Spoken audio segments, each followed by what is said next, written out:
in the semi-finals, of course.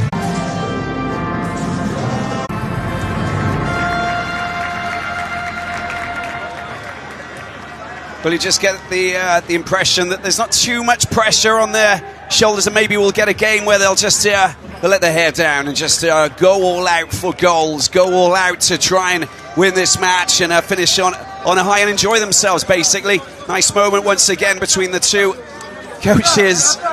They look like best friends, don't they? There you go. I'll see you. We'll catch up for dinner, you know, as soon as we get back home, and you know, we'll talk about the campaign. See you later. No, it's pretty much that, isn't it? Let's have a look at the two teams. Here's Tunisia. Alain Giresse has made a few changes. Of course, the goalkeeper Moez Hassan got a head injury, so he's injured. Ben Sharifa comes in for his 18th cap, the Esperance #1.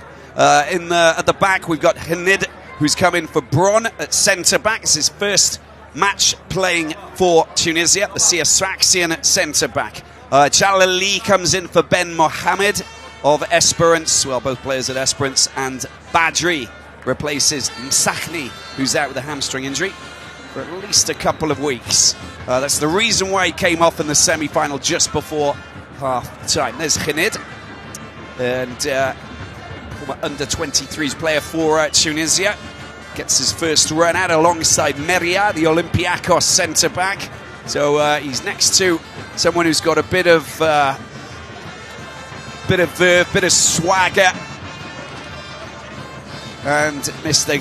Gehad Garisha is the referee, a local referee from Egypt, who we've seen over the years refereeing international matches, but also Champions League, Confederation Cup matches. We have VAR in position, of course, with Mr. Van Bochel of the Netherlands, and assistants next to him, of course. We'll be looking at VAR, and this is the Nigerian squad that's been selected by Gernot Rohr. So we've got Francis Uzoho, who's coming to replace Dan Akpeyai. It's his first start for the 20-year-old, born in Nwangele, Imo State. Plays football in Cyprus. At the back, we've got one change as well with Ola Aina, the Torino right back, who's replacing Awaziem. He'll link up with Omeruo, Ikong, and Collins. There's Alain Giresse, the coach of Tunisia. It's the midfield that looks very solid for Nigeria. He's been selected by this man, Gernot Rohr. Etebo on in the middle with Iwobi and then Didi. It's been pretty well organised in the midfield, young midfield, but there's some good things happening here for Nigeria. This young squad. Chukwueze on the right-hand side, wonderful player. There's Ndidi, 22 years of age, and Igalo looking to try and finish with as the highest scorer in this competition, and Ahmed Musa on the left-hand side.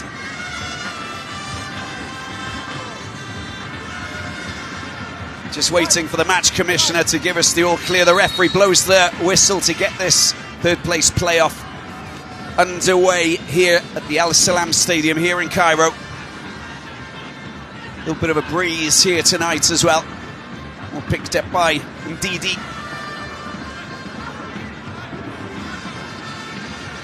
Interesting to see what kind of tactics these two teams play. Let's hope that it's not a defensive game, and really they play some good attacking football as Collins picks the ball up, but he swiftly fires it back to the young goalkeeper who's getting his chance to shine here. His first match played in this competition, just like the centre-back for Tunisia, Nid. Been quite a busy day of a busy last few days of changes at the helms of some of these nations who've been competing in this 32nd edition of the competition. There's Iwobi, of course, working really well. Very strong and powerful player. Slipping the ball out wide, picked up by Aine. And this is great play. Gets himself down towards the byline, gets the ball back. There's a chance for a shot, but it's kicked away there by Meria. And it's going to be a throw-in for Nigeria. Good work by Aine, on loan from Chelsea, playing in the Serie A. 22 years of age, as I said, lots of young players. It's neatly picked up there by Igalo. Igalo trying to find a little bit of space. Too many red shirts. Throw in it is. Igalo, the oldest player in this squad at 30. In fact, Nigeria were the youngest squad at the World Cup. Here they are with some good players. Didn't perform to their best. It's a good ball out wide. Picked up here by Collins, gets past his man, has a chance for a decent. Oh, it's a fumble, it's to the back of the net, it's an early goal. Meria has just made a massive blunder, unable to clear the ball, and the Nigerians run away and celebrate as the ball goes into the back of the net. Igalo, he does just love those little scoring opportunities. You give him an inch and he'll take a mile every single time. And that is what, I think that's going to be his 5th goal. And logically pushing himself forward and away from the other leading goal scorers. I'm just talking about one in particular, which is of course Mane. Look at that, that is a massive blunder, and what on earth were they doing there? And Ben Sharifa coming in, look at that. Well, Ben Sharifa not taking that ball in the first place, I don't understand. Then afterwards, Meria was in the wrong position there. It's a slip as well. There's some fine work down that left-hand side by Collins. Then afterwards, just look at that. It's a toe poke home, number 5 for Igalo, the China-based player. And the competition's golden boot looks like it's going to go his way. 3 minutes in, we've already got a goal. Well, if that trend continues, you have to calculate how we're going to get 30 goals before the final whistle. In an ideal world, this is a free kick for Tunisia. They finally got themselves the ball at their feet. Anis Badri of Esperance fires one in, headed away quite comfortably. But the ball's fallen towards Khenisi. Uzo comes out and with his defender to make sure that that's cleared. It's very well cleared, in fact, there by Aina. Good strong start by Aina. Shkiri's a very dangerous player, loves to command and control that midfield. Khazri's been knocked off his feet on the corner. You know what Khazri can do from that position, from that distance. He's an absolute delight to the eye when he wraps his ball around the free kicks that he likes to tee up. I think he's going to go for it from this distance. First test for Uzoho, the Famagusta player in Cyprus, former Deportivo La Coruña man from the northwest of Spain. Enjoyed a little bit of time up there in 2017, played a couple of senior matches for them. Let's see what he's got to offer. Saint-Etienne man, former Black Cat, dead ball specialist, very creative midfielder forward. But Mr. Khirisha trying to get everything sorted before he blows the whistle. Here we go. Khazri, it's a stinging low free kick directly at the wall. There's no signature on that. This is great work. This is wonderful work from Maina. Gets the ball over to Iwobi. Tries to kind of back flick the ball towards one of his two teammates outside, but maybe the wrong decision. I saw that Collins was there. Musa was there as well, but it wasn't the right decision, was it? Should have put his foot on the ball there and maybe waited before he tried to do something snazzy. Collins. Umeruo.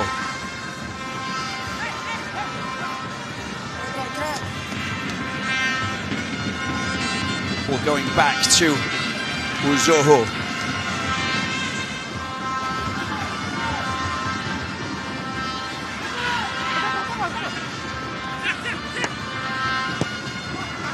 incredible stat regarding Nigeria's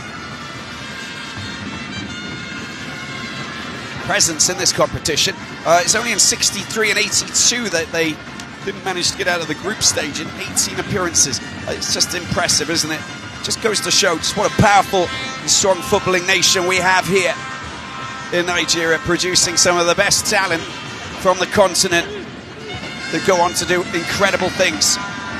Oh, it's a nice little piece of play. The ball's been turned. There's a shot. No, it's been teed up. Maria comes and gets in the way of Gallo. Gallo getting the ball back. And goes all the way back to Ikong. It's a decent header as well, but there was a little flag that rose there. It was more so for his offside, wasn't he? Just coming from an offside position. Gallo from the Watford man. Oh, it's a beautiful ball, good opportunity. Kenisi's shot is just blocked there. Some brilliant defensive play. And didn't he do well, Omeru, to get back into position and stop Kenisi from getting his shot on target. They win a corner, Tunisia. He was just setting his sights, wasn't he? Couldn't really unleash that powerful strike that we know he has in his possession. Khazri with the corner, delivered into the penalty box, but it's cleared comfortably. And a poor attempt by Chalali to get the ball back to Khazri down the right side.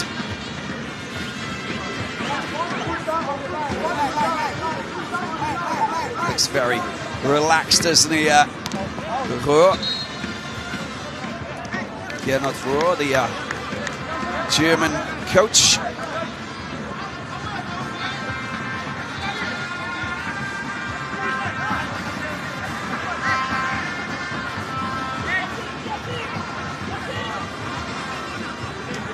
The player who's found his place at right back. Schroeder in there at one point, but he's now found his place there. Kenisi just getting a little arm in the back from Collins, the Paderborn left back. And Chalali will take this free kick. Takes it quickly, right over to the other side of the pitch. Picked up by Skiri. And back to the Haddadi. Diffusion player. Nice ball, picked up by Draguer. A lot of pressure there from Collins. Wins the free kick as well. There you go, the control just not close enough. Afterwards they got into a little bit of a Greek-Roman wrestling.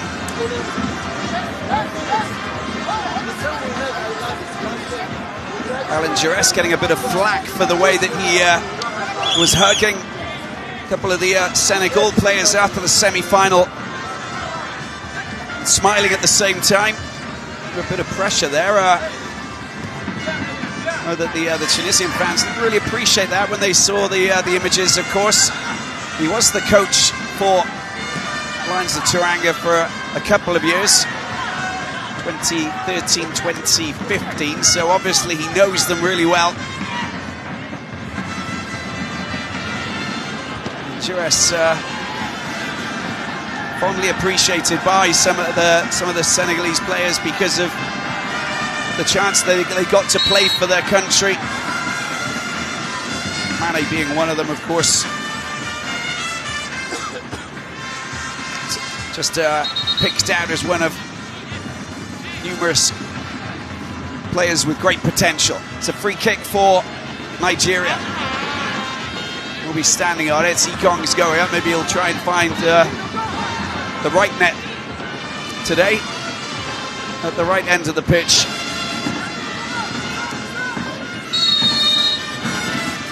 Lofted into the penalty area. It's gone all the way back to the goalkeeper. He was so unfortunate, wasn't he, Ikong? It's just horrible when you fire the ball into the back of your net. Never did like playing in defence. But yeah, it's so true. It's you pay the price for those blunders, of course, and you take a lot of flack. Just got to remain level-headed and get over it, of course. It's 1-0 for Nigeria. A third-minute goal scored by Igalo. And Nigeria continue to lay on the pressure. Moose has picked the ball up. It's a good ball out wide, picked up by Igalo. Can he get a shot in? Oh, it's saved once again. Nearly flicked into Meria once again for an own goal. But this time he got the direction on that clearance. And you saw that Ben Sharif kind of slipped. Didn't really expect it to go in front of him. I think he was expecting a shot. So caught flat-footed. But Meria this time got rid of it. The Olympiacos centre-back. Well, that's a through ball that wasn't connected by Iwobi.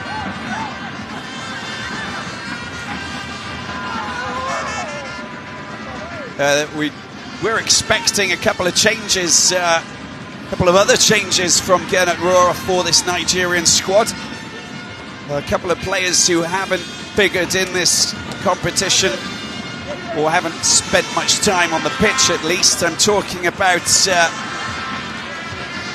Henry Onyekuru, the Galatasaray player who's got blistering pace, 16 goals last season. Wonderful player, just 22 years of age, and hopefully he'll get his chance to come on sometime during this match here. On loan from Everton, of course, coming through the Aspire Academy.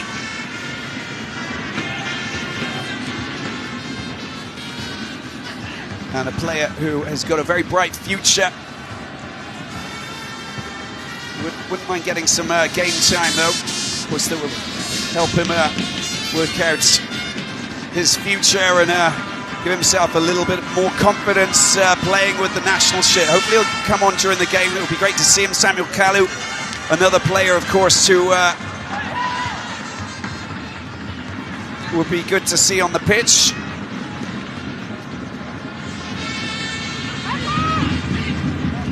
He's the player who actually suffered from dehydration. There's a long-range shot there coming in, and Tunisia putting a little bit of pressure on this Nigerian defence. That's good work from Khazri, and neatly done just to slip the ball past Iwobi and get that shot in. Just couldn't get it on target, but the danger is most definitely there. Sassi has got an important goal, of course, in this competition. He showed us what he's capable of doing.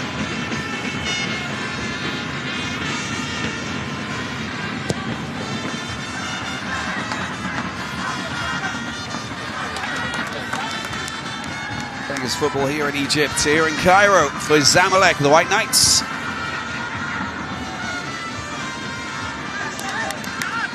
Celebrating their first piece of continental silverware in 16 years, I think. It's just incredible that we haven't seen Zamalek up on the main stage in Africa for a while.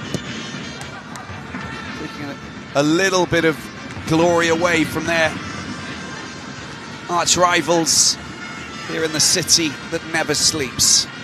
Ahali, of course, I'm talking about the Red Devils.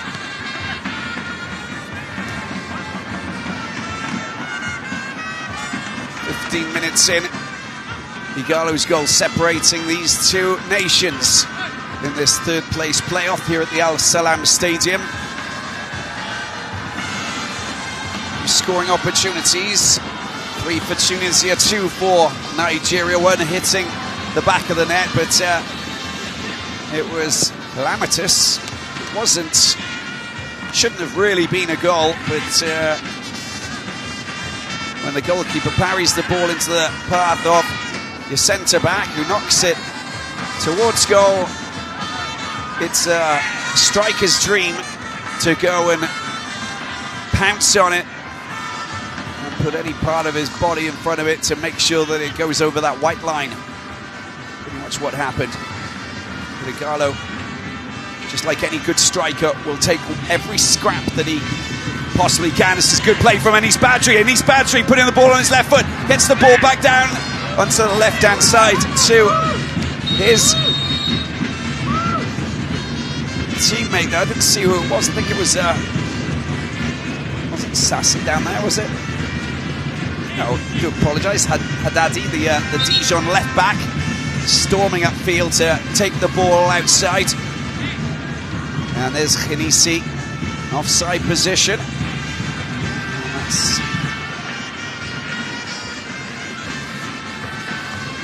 Haddadi was marginally offside. I think that was the call. In fact, regardless, it's free kick. And fine precision to pick out Ahmed Musa. And that's a great ball. Well, it looked like a great ball from this angle, but I think that it was miles away from Chukwueze. I haven't really seen much of him in the first 17 minutes. He's such a bright prospect.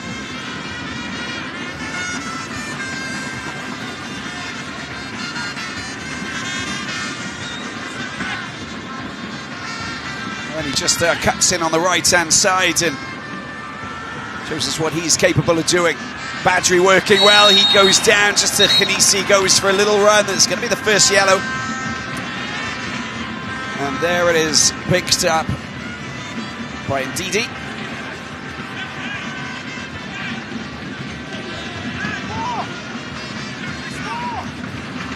He just couldn't match the pace of Anis Badri. Gets his chance to come on and play in this final match ahead of Sakhni.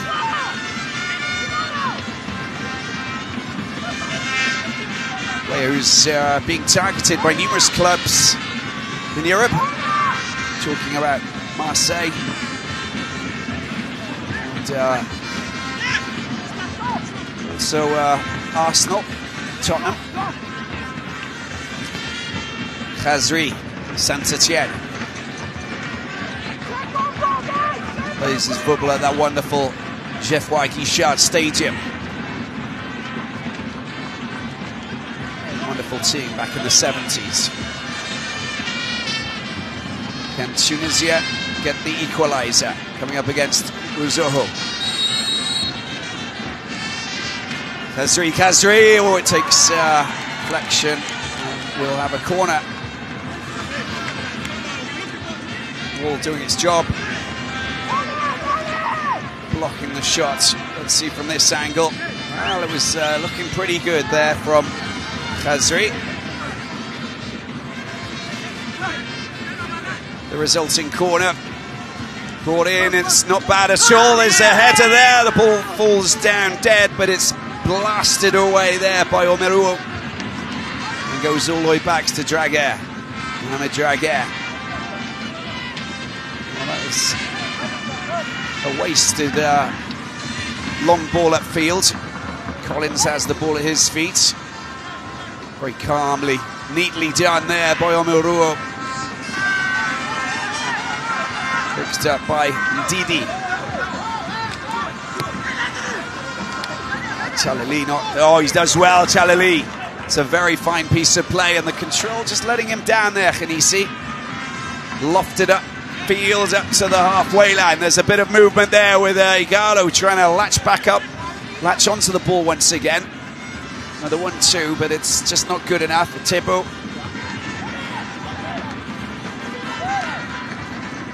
With the effort, picked up by Badri. On back to Draguer.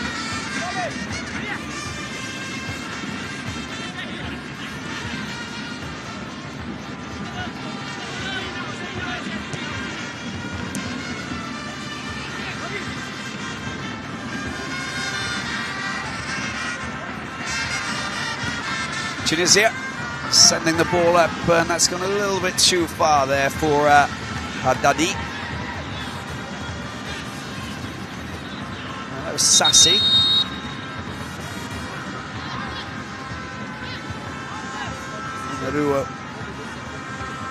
Crikey, that was fine aerial battle taking place. There is a double head between the two players.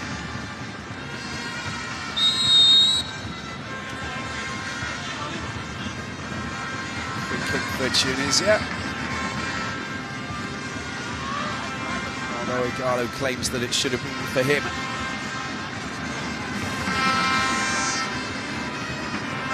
Tunisia looking to try and get an equaliser here. Early goal, giving the Super Eagles lead here.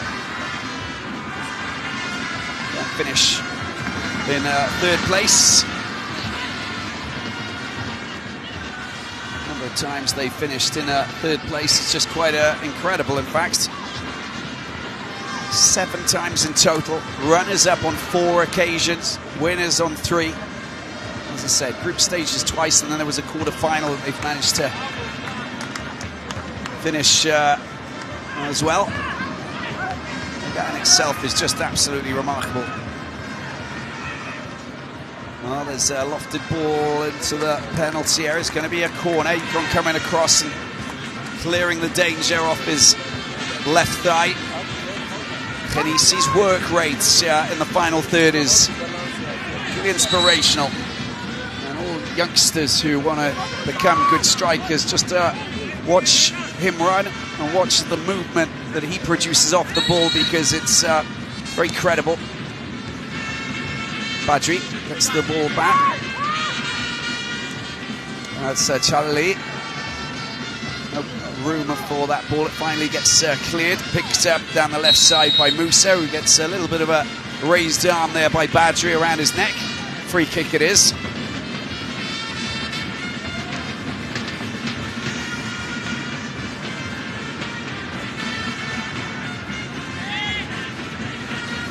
Uzoho about to launch a long ball at field.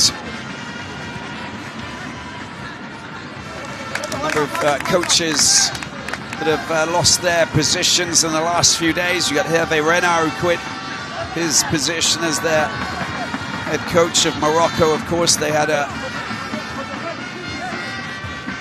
forgettable campaign here in Egypt, having been deemed as a nation who could potentially go all the way. Well, they didn't make it out of the group stage. That in itself is quite a surprise. Some good battling there in the midfield. Won on this occasion by Nigeria. Working the midfield with it. Tebo getting the ball back out to Aina.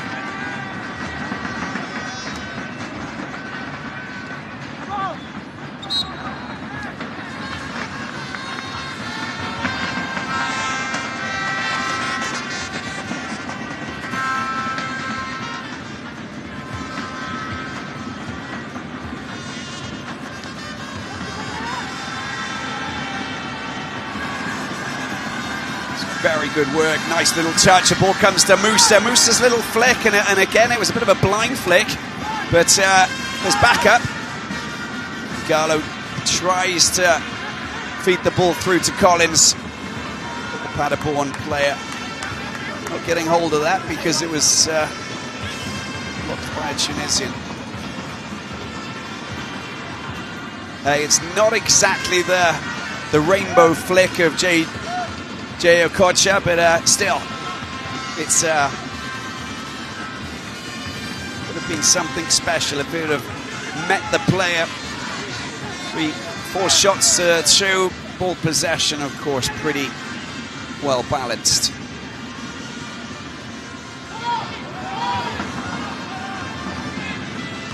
Collins watches the ball run out. It's going to be a throw-in.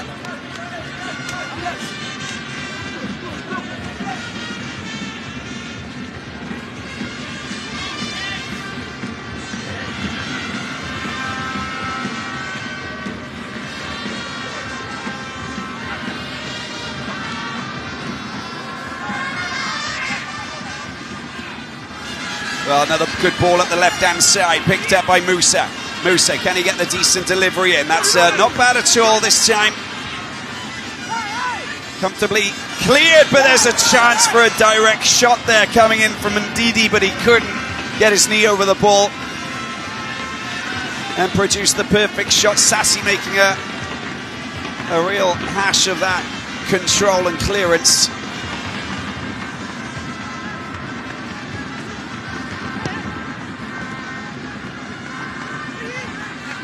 the attack there diffused just because of the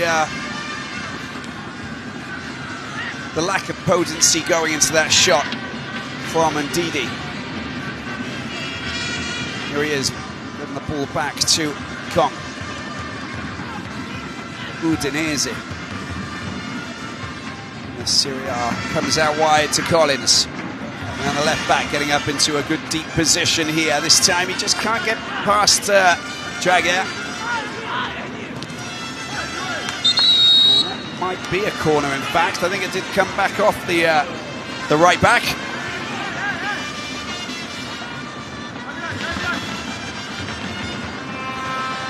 Interestingly enough, these two players play for the same team. They know how each other, how they play. Both Paderborn players. German.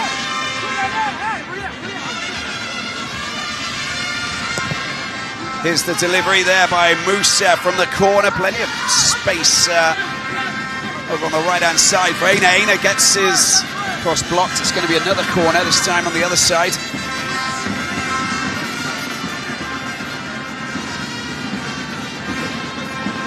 Sebastian de Sabre, of course, of Uganda, stepped down from his position, took over a role at Pyramids FC. Clarence Seedorf, his contract terminated. This corner coming across, met and cleared by Haddadi. Alex Iwobi with Aina again. He takes the ball up, plenty of space here. Can he get the decent pass? Oh, the referee got in the way there, and he's going to stop the ball, because unfair advantage was going to go in Nigeria's way, I believe. And he was quick to react, Mr. Garisha. And you need to do that, in fact. Otherwise, there'll be complaints from the opposition if it does get fired in past the goalkeeper. Quick reaction from the Egyptian. And the right one too. Lofted ball, if you can get on the end of it, that's really well done. With Dragier gets a first-time crossover. Khenisi wasn't in position, but the Nigerian 20-year-old keeper was. This is a good chance for Nigeria to move quickly here with Musa. No, there was a bit of a block there, so he will be told that wasn't the right way to act there from Chalali. And the Esperance man just making sure that there was a decent block there on Musa. Well, you've got to question the fact that maybe some of these players are tired as well. There it was, just top of your screens. Fatigue after playing 6 matches. Not every player on the pitch has played 6 matches, but there are a lot of them that have. And not too much turnaround either. Yeah, it's going to be some tired legs out there for sure. Tired minds, tired everything, especially these very hot temperatures. Itibu lofts one in, but it's gone a little bit too close to the goalkeeper. Should have been a little bit further away from the penalty spot there, just to allow some of the big men to come up and connect. And 30 minutes in, we've got a goal scored here by Orienjude Igalo, Shanghai Greenland Shenhua. Here they are moving up with Khazri, wins the corner. No, comes back off the Tunisian playmaker. And he's left frustrated.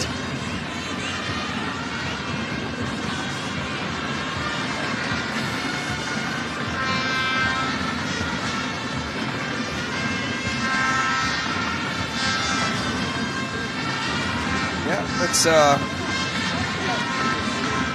the right call.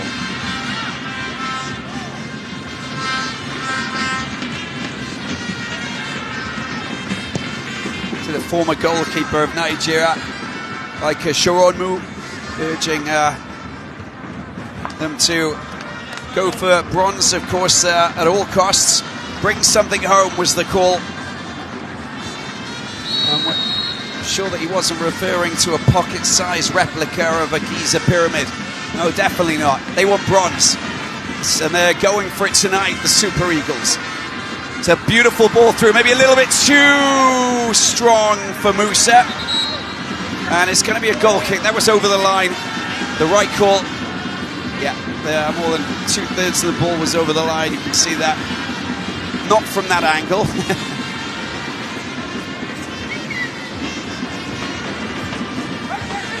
There's the claim from Ben Sharifa. He's the player who, well, were we expecting him to start tonight? I don't think so, because if you think about what Alan Giresse has done with his goalkeepers in this competition, it's been pretty crazy. At the same time, he's may have got it right. You know, there's some really big changes that he's made in this competition that has actually functioned pretty well. So no complaints there. It's a good opportunity with Sassi. There's a Kanisi who takes the ball behind him, unfortunately, and Chalalai. Oh, he's lost it. Iwobi's got it now. Fires the ball out to the right. Igalo. You can see he's got that little swagger about him. But realised that there were too many red shirts back in position. That's not a good ball from Musa. Chalali picks it up. Back to Meria. Don't pass to your goalkeeper. He might push it back towards Nigerian forwards' feet. It's perilous play. Don't want to be doing that again. Badri. Drag it into the midfield with Chalali. And Shkiri gets the ball out wide. Khazri changes flank. He's once he's on the right, he's on the left. He's going everywhere. And on that occasion, I don't really know what he was trying to do, but nothing that sexy about it at all. Igalo calling out to the referee, falls on deaf ears. Ball slips out to the right-hand side now this time, and he's Badri. He's got a fine skill set on him. That ball came back off him. He's a little bit annoyed by that.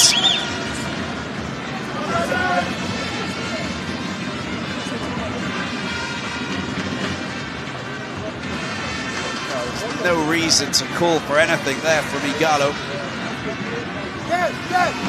Shkiri doing really well to just poach the ball there. Montpellier midfielder. For Liga.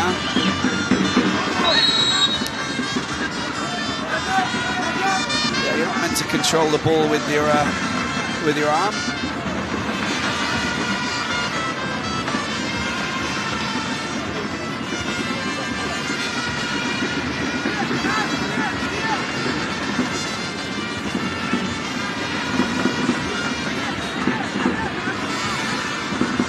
Now free kick, Conks come up. Love to get a goal just to raise the one that he fired into the back of the net. That's his own goalkeeper, of course, down at Payai. He's the Chiefs goalkeeper. There's the ball fired into the pair. It's a carbon copy of the last one, and he's crying out to his team, hey guys, you've got to move a little bit. You've got to get yourself sweeping across, you know. Latch onto it. No movement at all. It just came to nothing, just waiting for the ball. That's not good enough. Khazri pushing the ball a little bit too close to the Nigerian midfielders, and it has been pinched there by Ndidi. That ball's a little bit ambitious out wide to Musa. The communication breakdown there in the midfield and up front. And I want to try and understand what's going on there, because it's working quite well so far, but there's been a few little phases of play where you just really think that they're missing out on not understanding each other. Control just lets him down there, Dragier. Mohamed Dragier.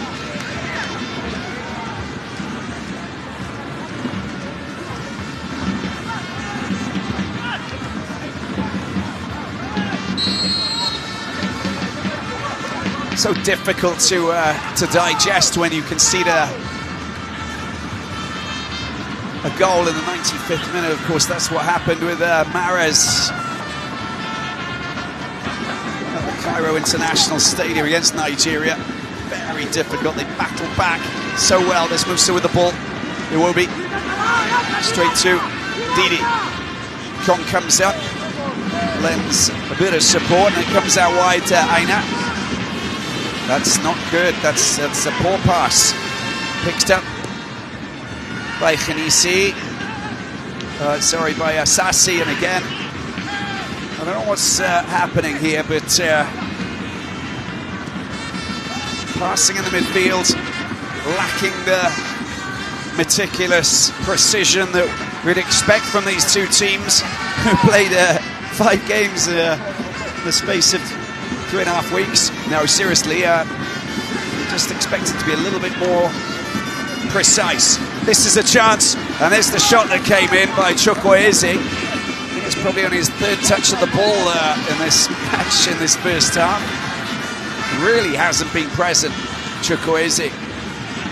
I'm just wondering if Penny Onyekuru might get a call up to come and show us what he's capable of. But he's itching to get on the pitch.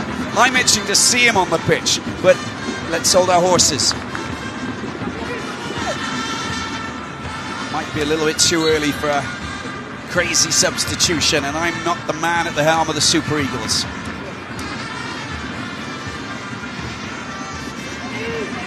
Sassi, who's wrapped himself around Ndidi, is Alex Iwobi.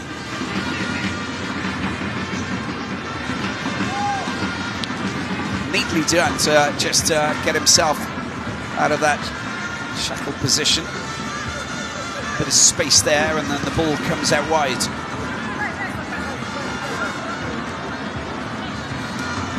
Calming things down, Omaruo. This time the ball goes over and out of play. The idea pretty good though, or was it? Well, again, Rua saw the ambition there, but again, precision was lacking.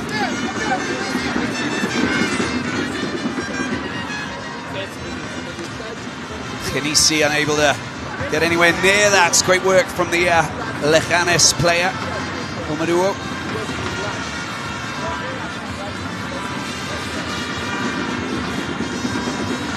Good work from Musa. Oh, that pass. Pass is not good enough. Draga gets knocked off his feet. Done well, Draga, down that right back. He's not taking any prisoners. He's not taking... he's not allowing players to get past. I think he's been beaten maybe once by Musa, but apart from that, I think that he's learned his lesson. Trouble is, no, it's Collins, wasn't it? Collins got past him, and that's where the goal literally came for. He did slip. Khazri in the midfield. Now, let's see what the movement's like. Is that Skiddy who's come up? Skiddy's trying to get hold of the ball. Well, that wasn't a good touch. And over on that far side, player down. Now, I think it's Khanisi who's clutching his knee. There he is. Let's see the contact.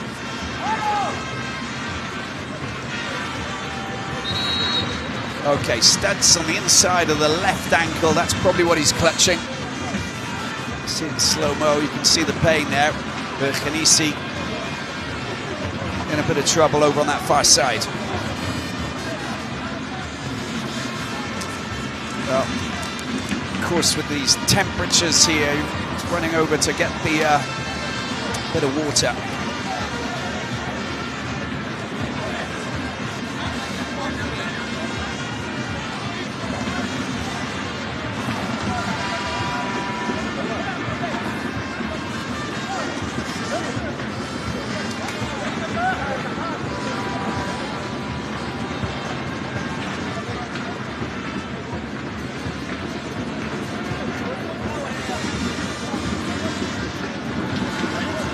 Well, we've got about 3.5 minutes to go. Nigeria leading Tunisia by 1-0. Alan Giresse realises that we do have a change. Of course, Shawad's coming on.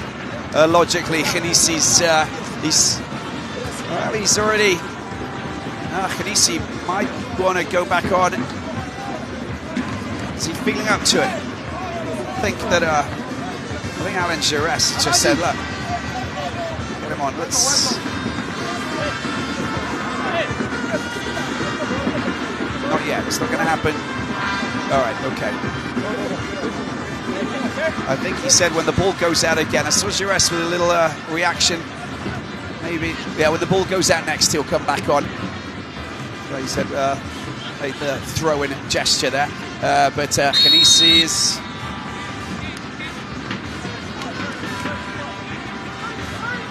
Well, in any case, we'll find out sooner or later. I think Khanisi's coming back onto the pitch momentarily.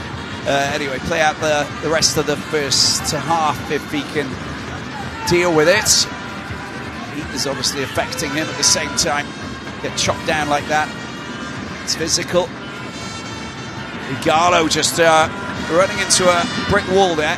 Shalali, and he's Badri. Well, he's desperately trying to keep hold of the ball under a bit of pressure from the goal scorer here at the Al Salam Stadium. Draguer. Khazri has now switched sides. The ball goes over to Khanisi. Nice touch. Back to Haddadi. Back over to Shkiri.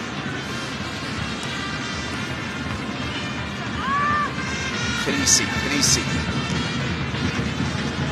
Cut out there by Aina.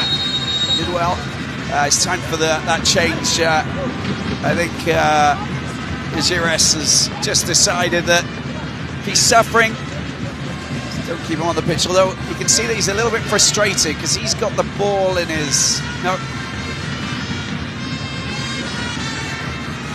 He's accepting the fact that he has to go off now, Khanisi. Firas Shawat coming on.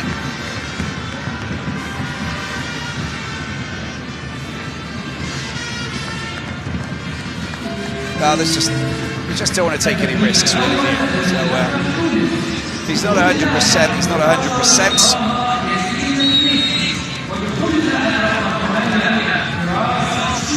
Throw in for Tunisia. And the ball by Itibu. Tunisia have it on the edge of the penalty box, and there's a good opportunity there. And I think that Sassi was trying to send it through to Shawat, but foul flag went up. Look at that little kick on the back of the ankle there on Econ. And there's your free kick. Last few seconds might have 1-2 minutes of added time maximum, I imagine.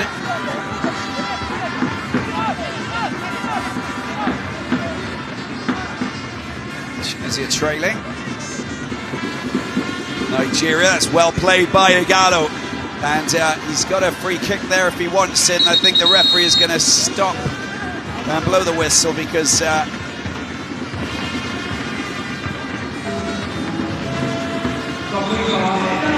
was what's this? Is Igalo going to go off?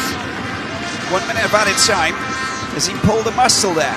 I think that Igalo's going to go off. I think that it's game over. I think that our leading goal scorer, he's pulled a muscle there, and his hammy's gone, and it's the end of a campaign, I'm afraid, and it's a frustrating end for the leading goal scorer here in Egypt for this edition of the Africa Cup of Nations.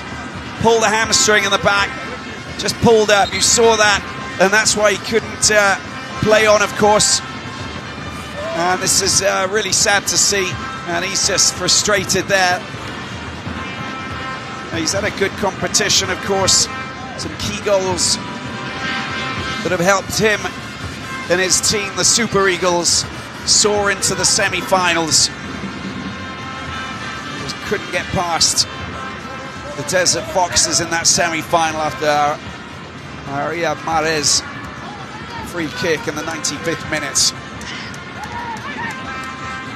Ending their dreams of winning their 4th Africa Cup of Nations. That's a good header there into the path of Collins by Musa, but Khazri does really well.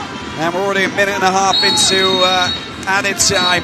There's your half-time whistle. And we didn't even get our substitute coming onto the pitch. It's 1-0. Sad scenes there with Igalo going off. But he's already scored a goal. Will it be the winning goal? We'll have to wait and see. But it's 1-0 here in this third place playoff here at the Al Salam Stadium between Tunisia and Nigeria.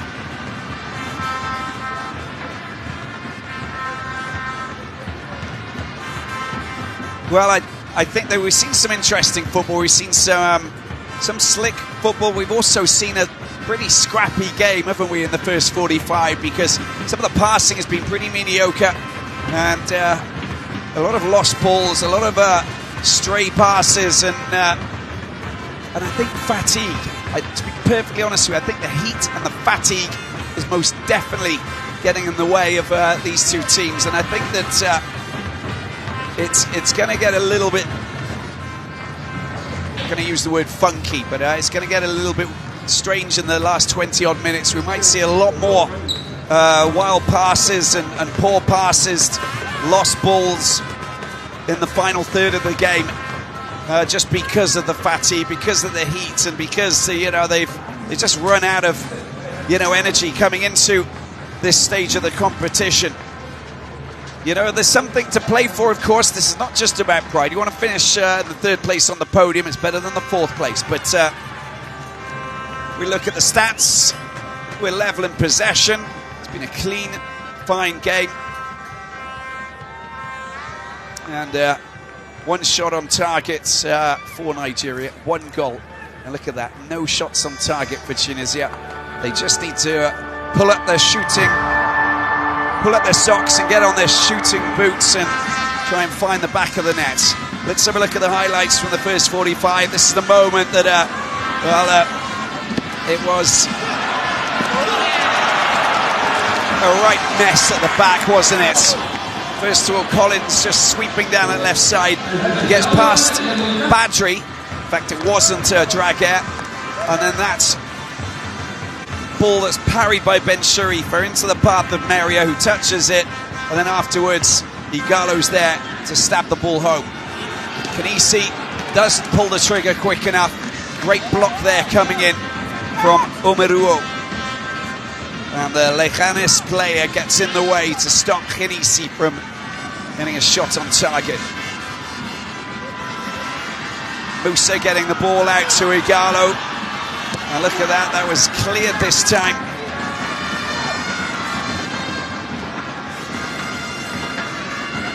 By Meria. Haddadi slipping the ball down to the left-hand side, and here's the attempted shot on target. It was a nice touch indeed, that really was. But the final shot, not good enough there for Gianni Sassi. Off target. Half-time scoreline 1-0.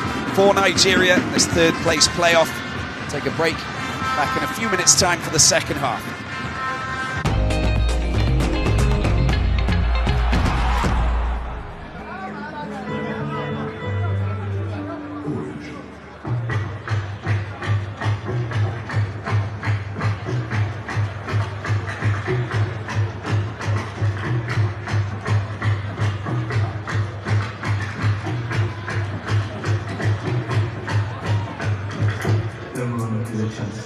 One clear.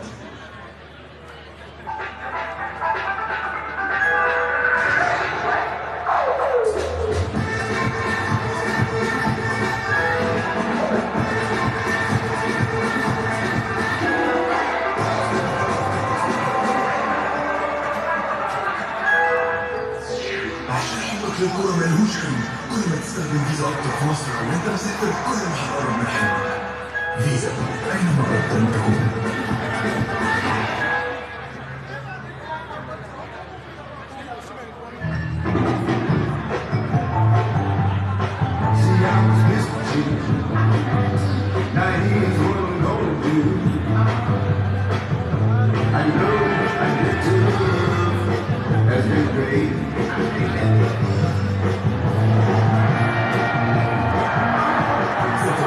نعمل دائما من أجلك. توتال الراعي الرسمي لكرة القدم الأفريقية.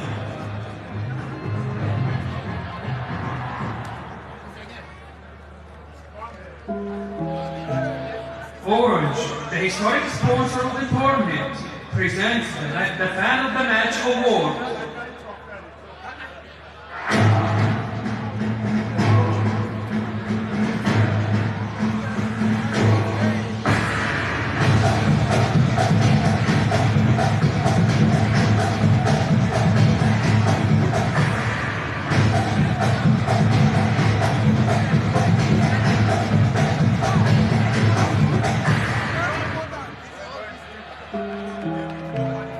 Our winner today is Mr.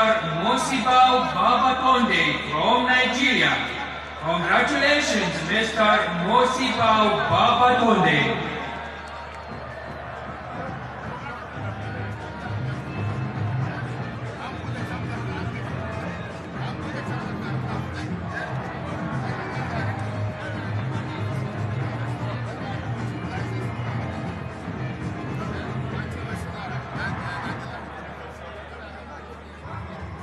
الكورة لعبة أهم حاجة فيها هي الكورة. ما بتتلعبش من غير جزمة مخصوصة للكورة. على ملعب متغطي بيها. الكورة ملهاش طريقة واحدة عشان تلعبها ولا طريقة واحدة عشان تلعبها. أورنج.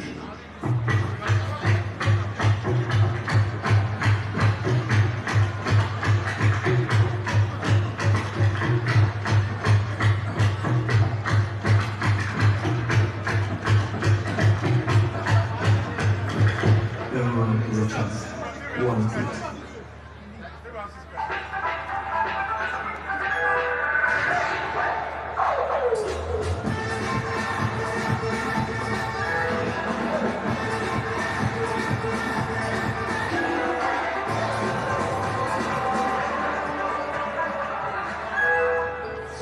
عشان حبك للكورة ملهوش حدود، كل ما تستخدم فيزا أكتر في مصر أو أنت مسافر كل ما هتقرب من حلمك. فيزا أينما أردت أن تكون.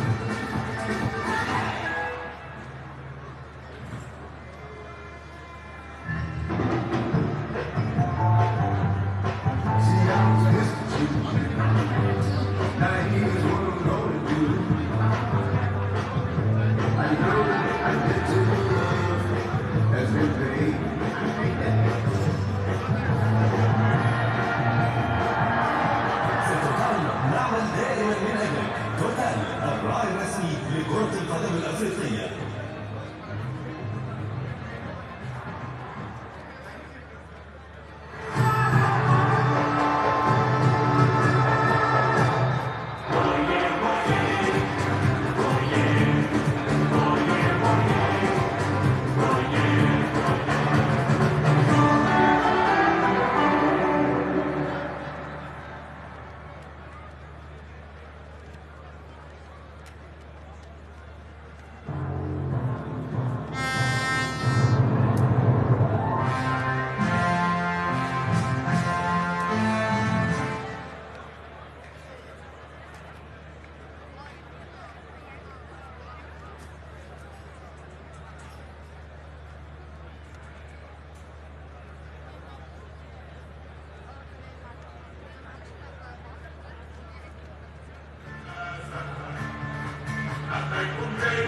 Welcome back to the Al Salam Stadium here in Cairo.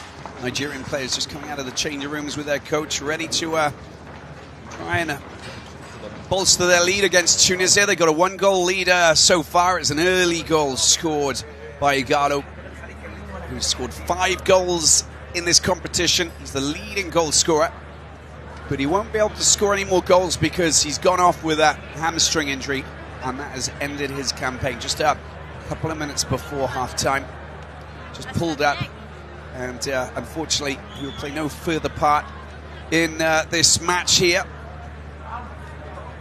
But he's provided us with another goal, and depending on what happens on Friday, logically he should I shouldn't say that because you just never know, do you? But with 5 goals, he's probably going to win the Golden Boot Award as the highest goal scorer here in Egypt. That means we've got to change, and we got Osimhen, who's going to come on to replace him, who's another old player compared to the other youngsters in the squad. But Victor James Osimhen will come on and try and provide us with some attacking threat, of course, coming on to replace Orion Igalo.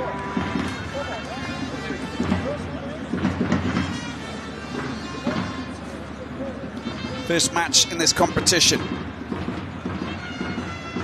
I'm saying old player, I'm sorry, he's the youngest player, 20 years of age, the Royal Charleroi in Belgium player.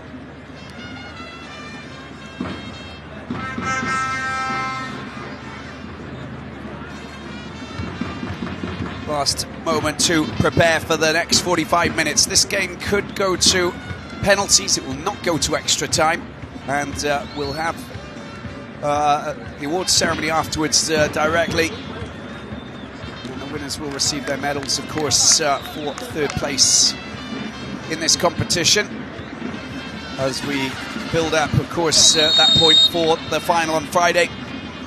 Algeria, Senegal, 2 African nations coached by African-born coaches. Charbel Belmadi of Algeria, Aliou Cissé, who was the captain of that Senegal team that played in the only final in 2002. They lost to Cameroon.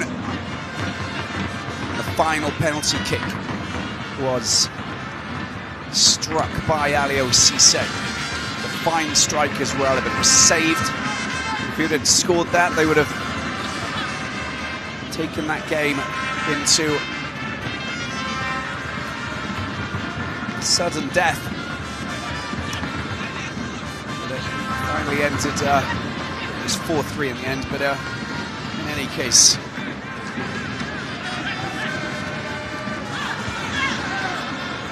what will happen on Friday, we'll have to wait and see.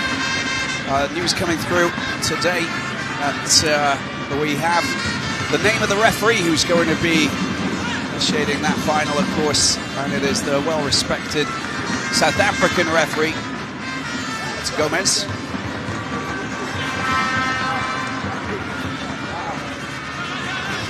I'm sure he'll do a fantastic job. That match at the Cairo International Stadium, and hopefully we'll get a big crowd there. I know that the Algerians are flying in flocks of hordes of fans across the northern Sahara to reach Cairo. I'm hearing 10,000 Algerian fans in town.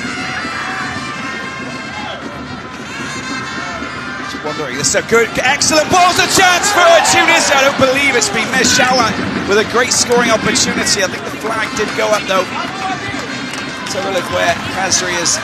Look at the move. Oh, he's onside. He is very much onside there. Hensman raising his flag. That should have been fired into the back of the net. Let's have a look at that angle. Didn't he do well? I think that he did really well, Uzoho, to just block out his and just close the gap, close the window.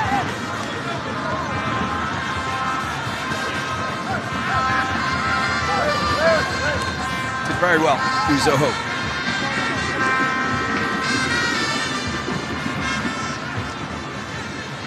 Ball upfield and a little slip there from Osimhen.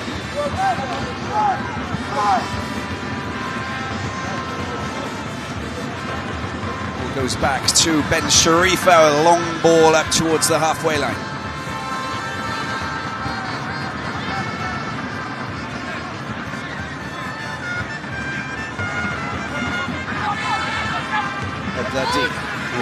Sassi sees a little bit of movement up front, but he's lost the ball to Iwobi. And those midfielders, they know how to pass the ball. This has come out to Musa. Is it Tebo who got the managed to get the ball out there? Oh, he just lost possession there. He just pushed it a little bit too far ahead. And Draka, well, he seized his opportunity, clearing the ball comfortably. Throwing it is for Nigeria down over on that other side, in the corner there. Collins will take it and wait for a little bit of support. To be a little bit more alert. Osimhen is just moving around on the edge of the penalty box, but it's been picked up here by Anis Badri, Chalali.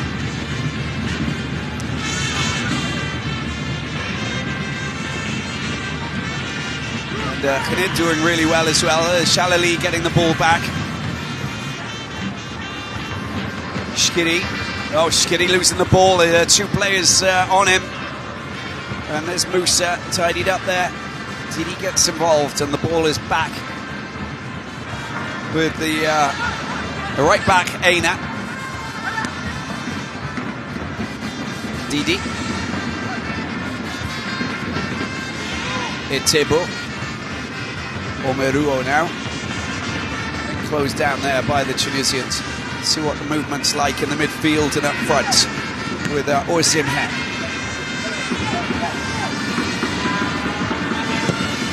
This time they don't mess around.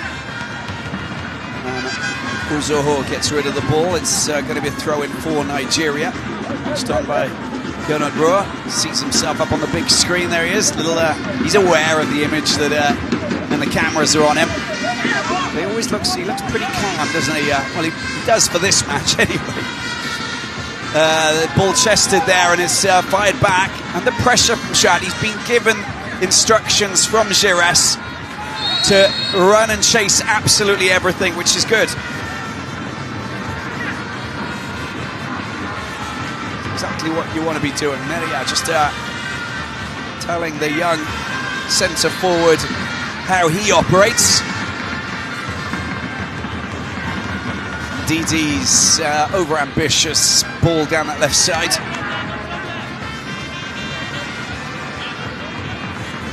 Slightly overcooked there for Collins.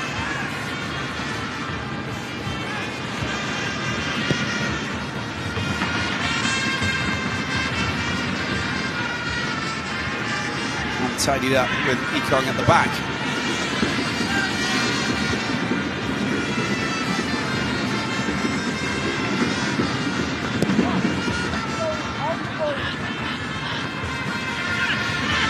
Well, they've had a few problems with their goalkeepers, of course, haven't they, Tunisia? And it has just spilled into this third-place playoff. And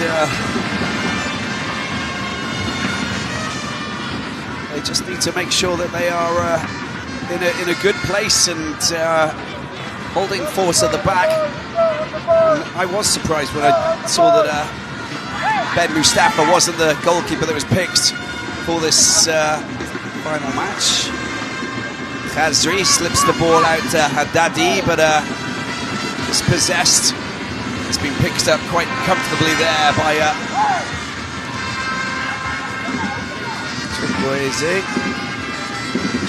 Tunisia getting a bit more ball in the second half. Sassi, Khazri, no free kick given. Referee deemed that he wouldn't latch onto that, having just ran into the Nigerian midfielder. Haddadi.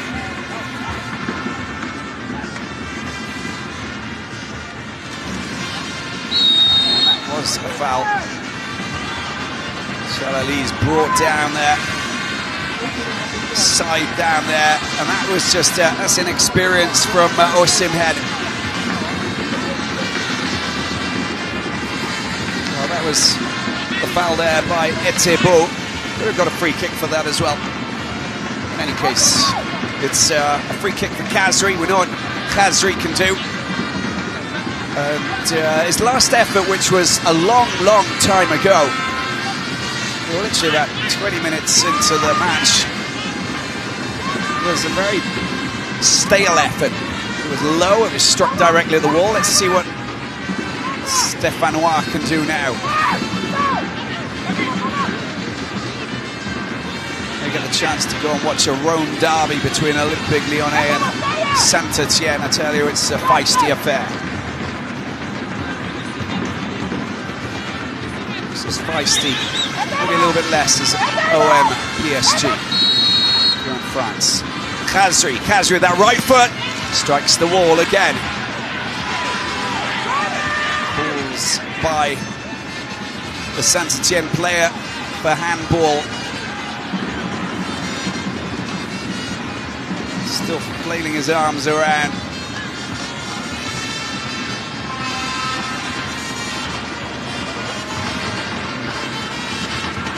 Did come off the right arm.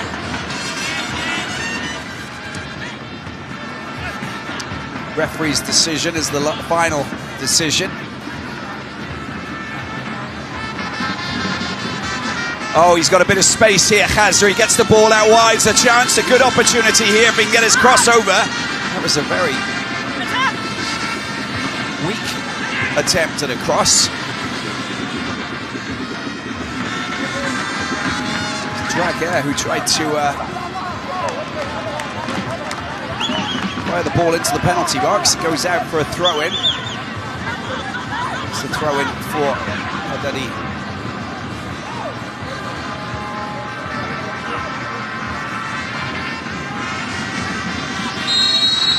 Tunisia's got a fine record, actually, if you think about it, coming through to this third-place playoff.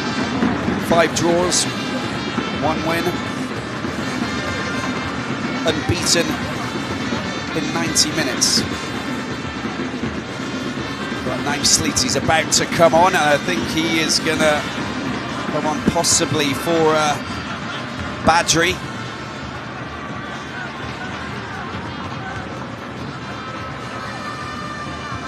It should have been a really easy pass. Now they got a good opportunity here. The ball falls to Osimhen. Osimhen waits for the cavalry to arrive, but a horrible pass that was towards Musa. He literally saw red.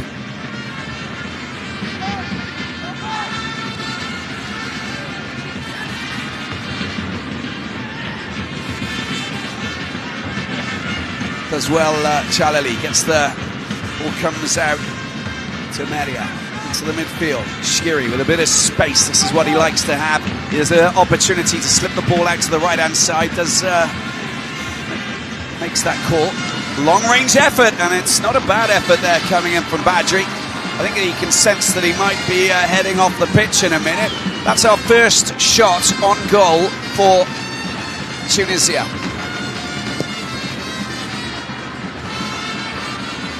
if I recall. I believe so, yeah.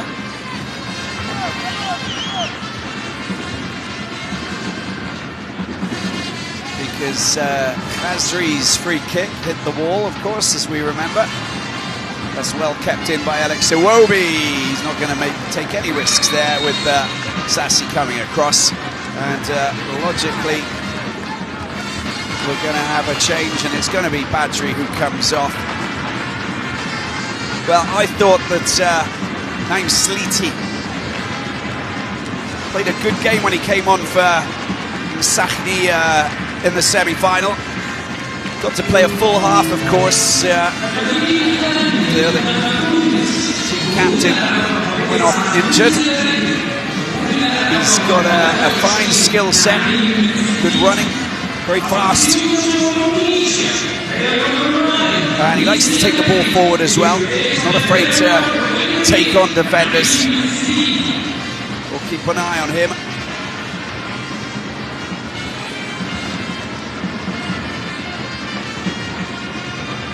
There's the two youngsters there with Khnid playing his first match for Tunisia. A bit of pressure there from Oisim Hen, 20-year-old.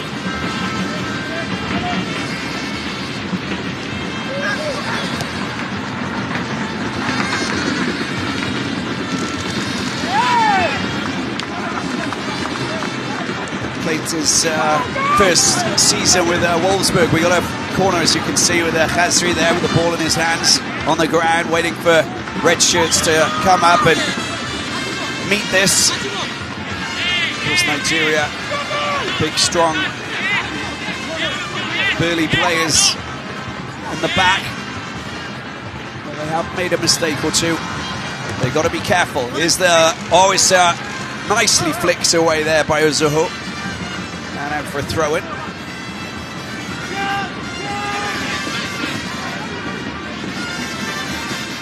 Comfortably done, Tunisia.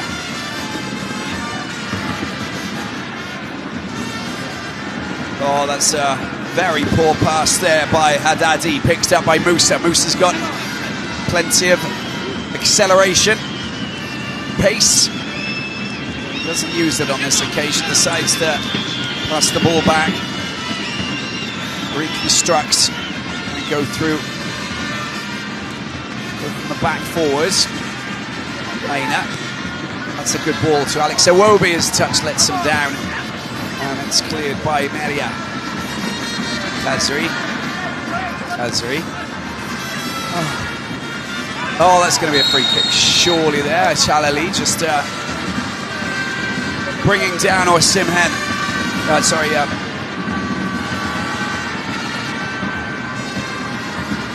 It's a yellow card there for Chalali.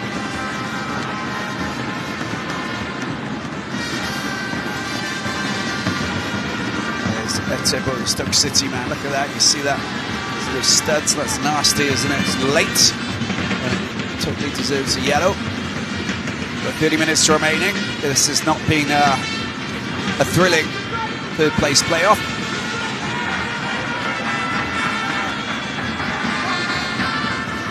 Maybe it will come to life in the final third. That would be good. Good battling. Khazri goes down this time. It's kicks to the ankle, and will there be a card coming out? Yeah, that's just a little bit nasty, isn't it? From Etebo. Just been hacked down himself. Now he's at the helm of that challenge. Catching the ankles of the Saint-Etienne forward. Sassi.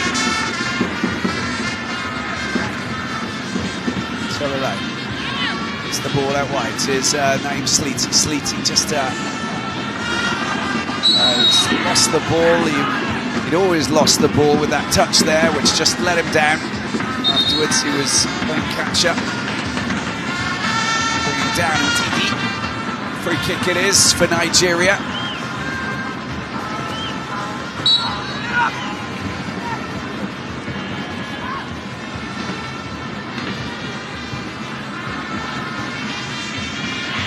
Ball down in the corner, it's an opportunity, it's going to be a corner there. And Draguer just bringing down Collins. It's a fine touch, but Draguer really trying to get in front, and he finally produces a fantastic clearance there against his teammate. It's funny seeing players again play together, of course, up against each other. And hopefully they'll shake each other's hands and get back up onto their feet, but this is the case. We're all good. Penalty, the corner taken quickly. The chance for Nigeria to get a shot in. There's the shot, it's a great shot! Oh my word, that was a beautiful effort there, finally from Chukwueze.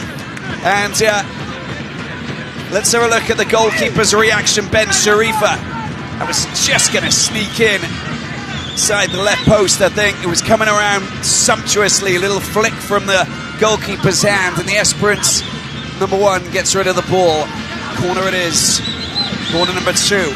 And Musa, it's gone high over the top and out for a goal kick.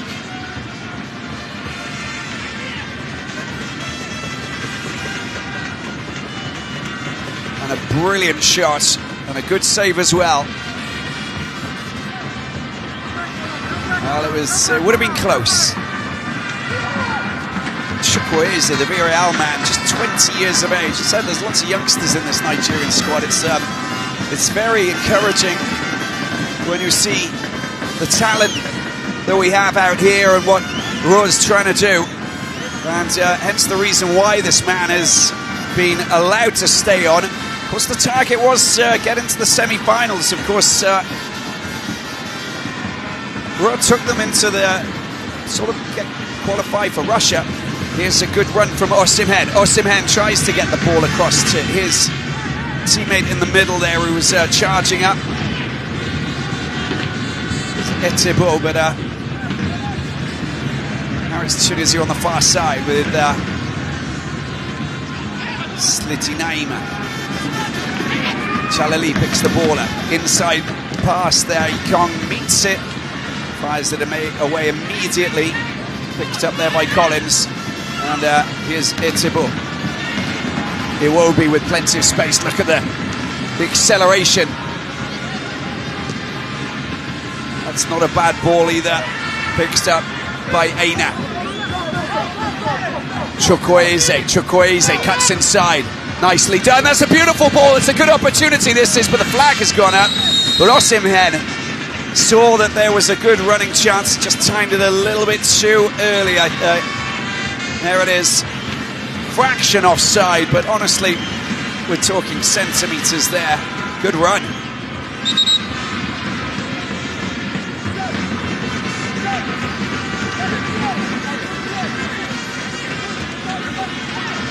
And not looking good for Knid. Suffering there at the back on his debut. We'll see a Sfaxin player, I think. What has he got? What's wrong with him?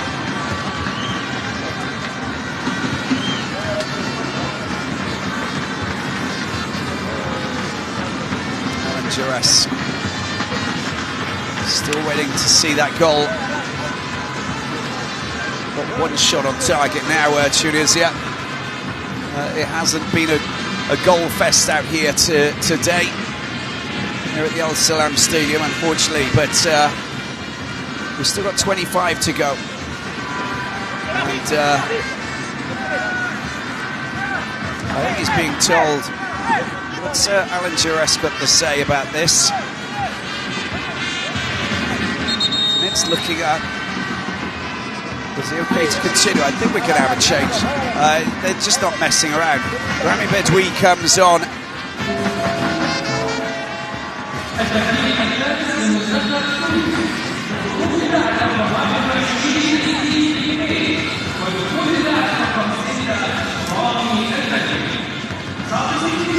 It's the Sahel player coming on.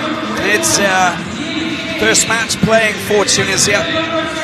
They are born in Zazis. Getting a 66-minute run out for the Eagles of Carthage, of course. He'll be proud of that, but He knows that it's never nice to leave your team trailing by a goal to nil. Maybe hoping that the men in red can get an equaliser here. It's a good ball. Very good ball to Haddadi. Can he get a decent cross in? That's not bad at all at the far post. It's been taken very comfortably there by Ozoho, showing good strong hands and very fine decision making in the way that he's taking those balls out from out wide. It's what you want from your goalkeeper.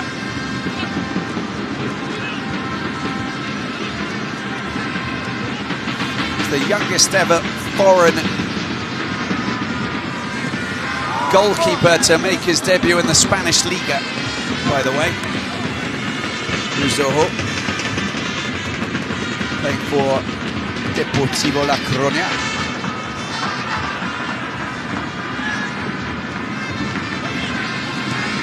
It's a good ball from Khazri, picked up there by Shawak. Support out wide. Jaguar. Comes to Sliti Naim. Naim just showing a little bit too much of the ball, but he fortunately keeps hold of it. Naim again. It's better for Tunisia, looking a little bit more focused and organised. The ball at their feet, but a pass like that and they're just playing with fire. Khazri. Oh, they're lucky there. They got Sliti. Shkiri, who's picked that up. Nigeria launched an attack. It's 3 against 3. It's a good opportunity here. That's a very fine run there by Musa. Musa up against Badoui. Gets the ball back to Alex Iwobi.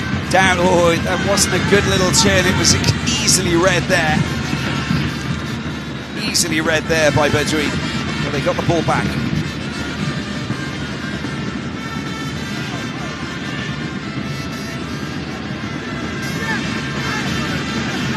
Little chip clearance.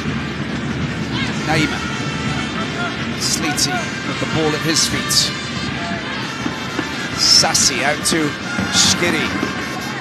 Montpellier midfielder. Tall posing figure. Oh, that's better play. Khazri, but Jaguar's gone and lost that ball.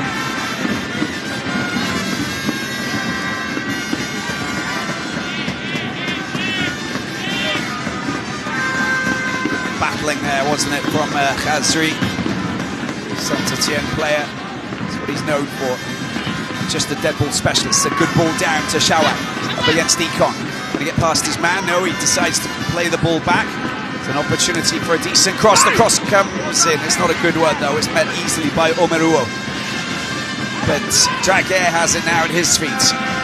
Bit of space. The Nigerians giving them a little bit of space there on the edge of the penalty area. What a bad ball. It's a little bit too firmly hit, wasn't it? As Hadidi can obviously show us from falling on his backside, having fought valiantly to try and keep that ball in play, but not easy.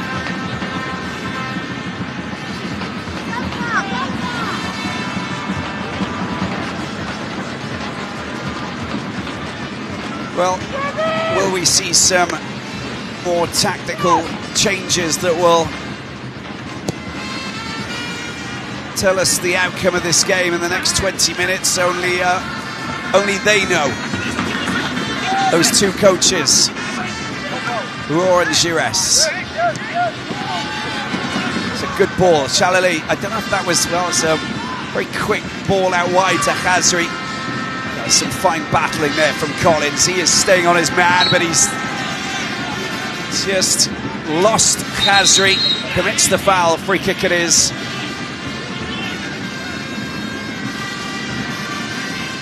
.54% ball possession for Tunisia now for the passes. Distance ran. Shkiri.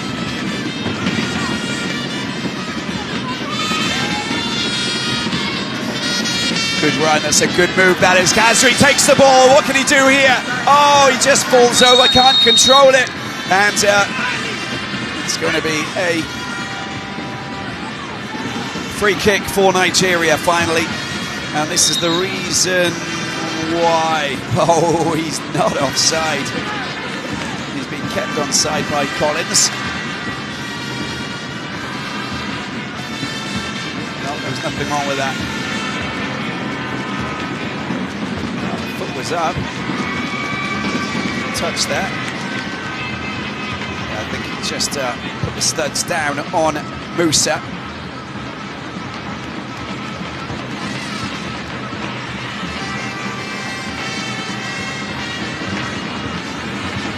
Well, my wishes of seeing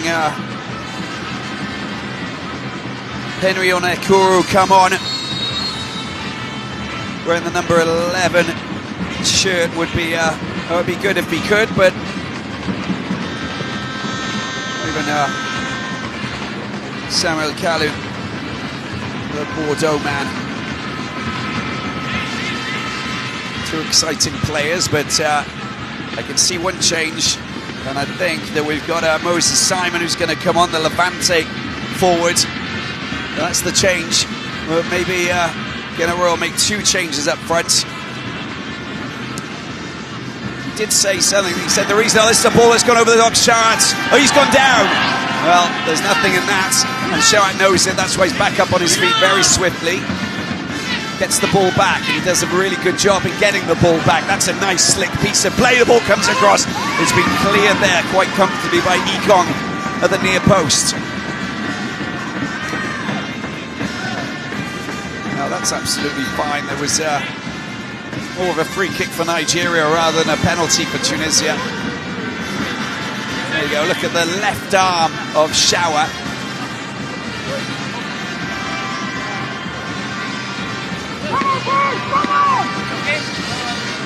Just leaning into him and knocking him off his feet. Who's going to come off? Is it Chukwueze maybe on the right-hand side? I think, I'm not too sure, that's my guess. And it's Ahmed Musa who comes off, in fact, for Moses Simon.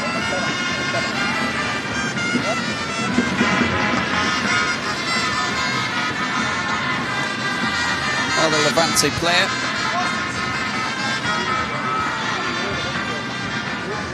And both of those players actually went through the GBS Academy. He's spending 3 seasons again. There's a nice little moment with him addressing the Nigerian fans up in that corner who have made the journey all the way here to Egypt, which is by no means a small journey. And also news coming through today, coming from CAF regarding the Champions League and the Confederations Cup competitions. The finals will be played in one match at a neutral venue. So for the new 2019-20 2020 now, it'll be in January and February, of course. We will see the two competitions finishing with just one final at a neutral venue.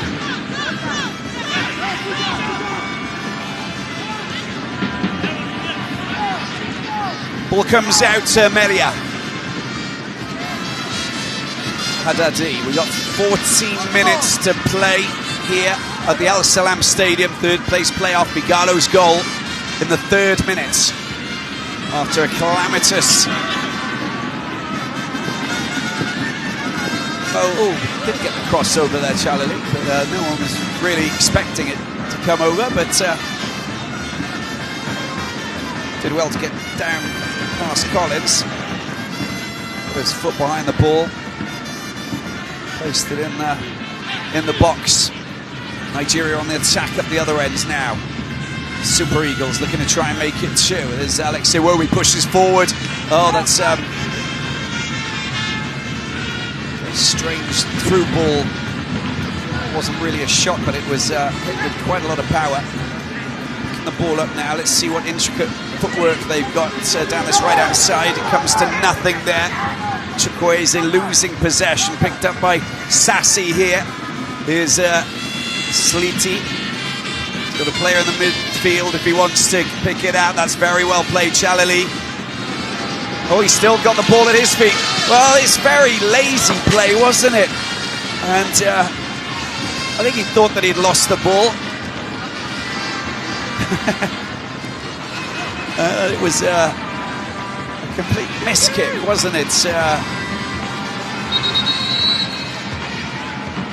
Brian Didi, the Leicester City player.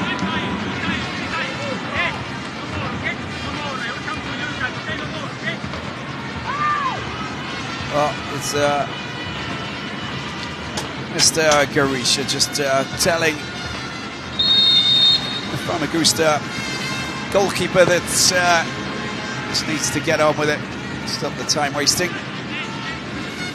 Chalali Khazri retrieves the ball, does what he does best, which is keeping the ball away from anybody in a very tight space. He's got a wonderful touch, Khazri. But I don't know if he's in the right place over on that far side there. He needs to be up right. Should be, well, wearing the number 10, of course. You want him to be in that pocket, just behind the front man, in front of the defenders. Just helping out. It's a good through ball. Picked up by Sassy. Being marked very tightly there by Ekong. 9. Chance for a long range. Oh, that is not what you really want.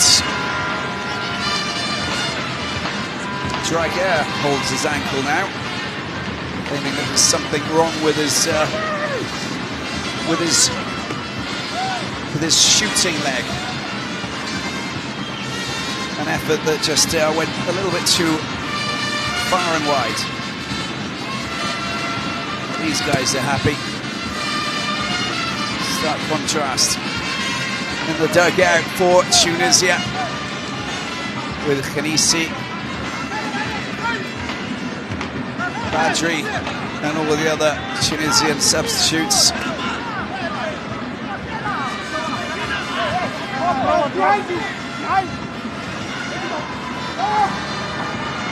Badri, Draguer, Khazri tries to sneak past Collins, unsuccessfully on that occasion.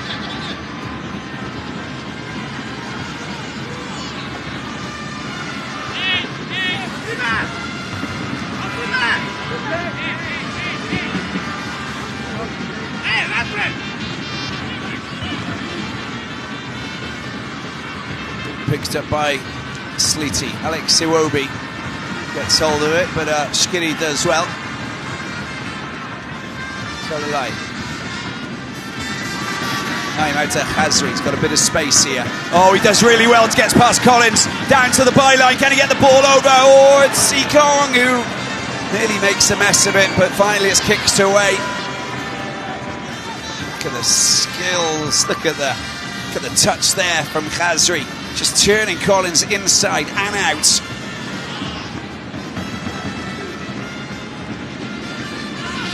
Did flip him like a French crepe. Beautifully done there by Khazri. Now it's Nigeria on the attack. Game's starting to open up. Osimhen tries to get past his man as well. There's a shot that's coming in, and it's been touched and parried away by the goalkeeper there, Ben Sharifa. And finally, in the last 10 minutes, oh, it wasn't. Oh, it's a goal kick. But that is most definitely a touch. Okay.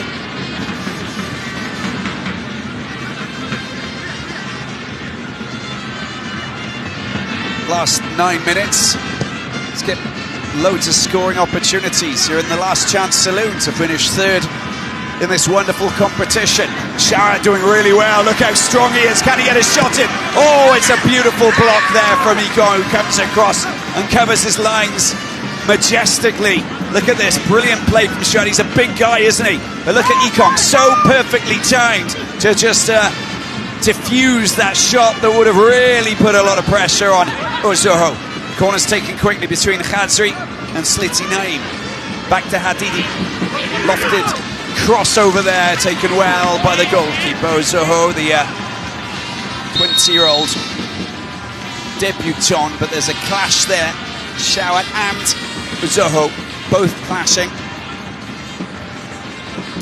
Well, there were two different collisions taking place there. They're both down on the ground. Let's... Okay, so Shawat was hit by... Sorry, the goalkeeper, Uzoho,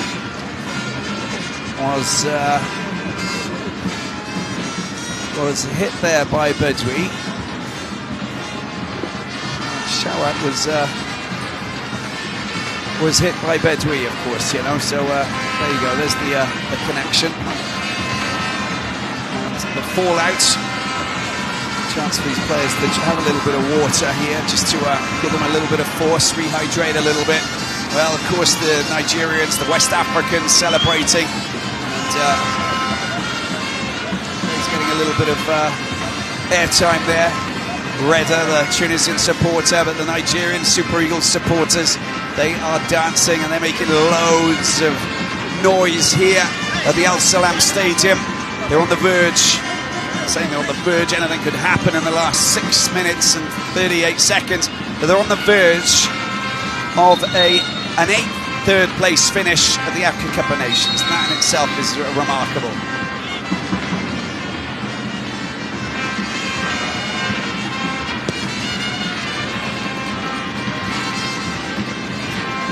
And there's the defensive header from Dragier. This has not been an incredible game of football. It's been a tough battle between two teams who sometimes they look like they're a little bit tired and worn out after a very long and exhausting competition. Of course, more teams competing in the competition, and the impression that maybe shorter turnover time between matches.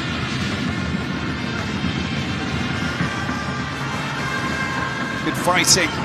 Iwobi with the ball on the right hand side. That's a good... Well, the idea was there that it's a good option to try and loft the ball to Osim Head, but Khazri tries to sneak past Omarou unsuccessfully. It's been won by Moses. And they're going to kick the ball. Actually, I think there's a... Yeah, he's down on the ground, Omarou, the Lachanes player.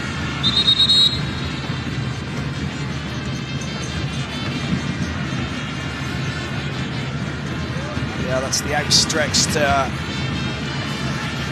right leg with the force of Khazri coming through. Muscles are complaining a little bit there, I get the impression, and there's contact as well. And a pivot on the left foot. Crikey, yeah, there's a whole lot of stuff going on in there, of course, along with the heat and the fatigue.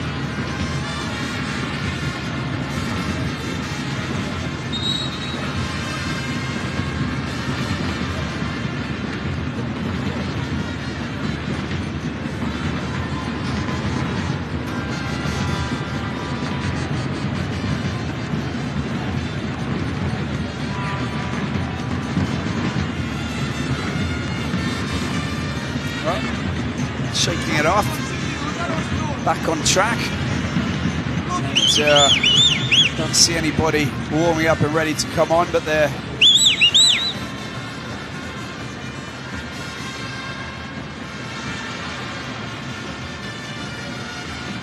staff and the medics are with him just to see what his state of play is. And at the same time, you can see that Balogun is getting ready to come on if necessary.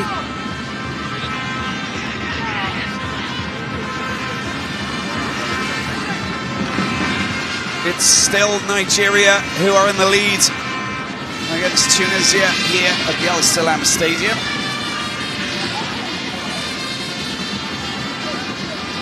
Oh, he's just very strong, isn't he? The Arsenal midfielder takes the ball on the left-hand side. He's sorry, it's Aina, the right back. They're just all big, burly players in Nigeria, of course, when they start going on those rampaging runs through the middle. There's a lot of similarities. There's me trying to find an excuse. The ball goes out. It's going to be a throw-in for Nigeria down in the corner.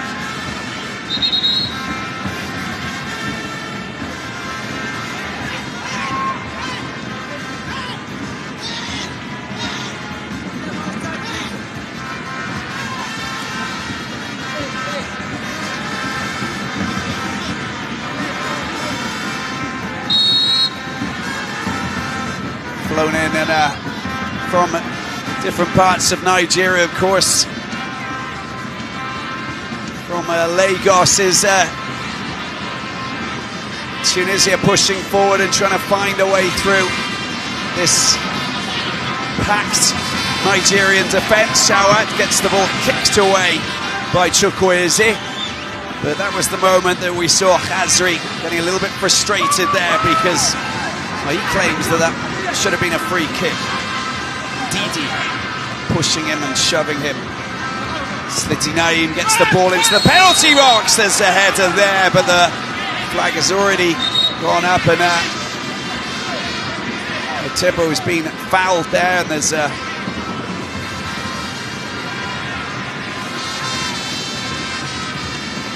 there you go, there's the hands. Well, that's very blatant, wasn't it? Can't really get away with that, Mr. Shkiri. Pushing Osimhen, the young 20-year-old, thinking you can get away with it.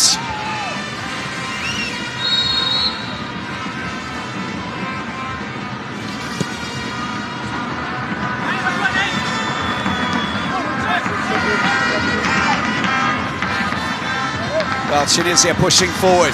This game could go to penalties if they can get it equalised. Draguez slipping the ball through to himself or to a teammate. I don't think anybody knew. I don't think he even knew. He's raising his arms going, what was I doing there, or what were you doing there? Well, we can just only ask the question. We don't know. Long ball at field. Free kick for Nigeria. Bridgeway at fault. And another change for Nigeria.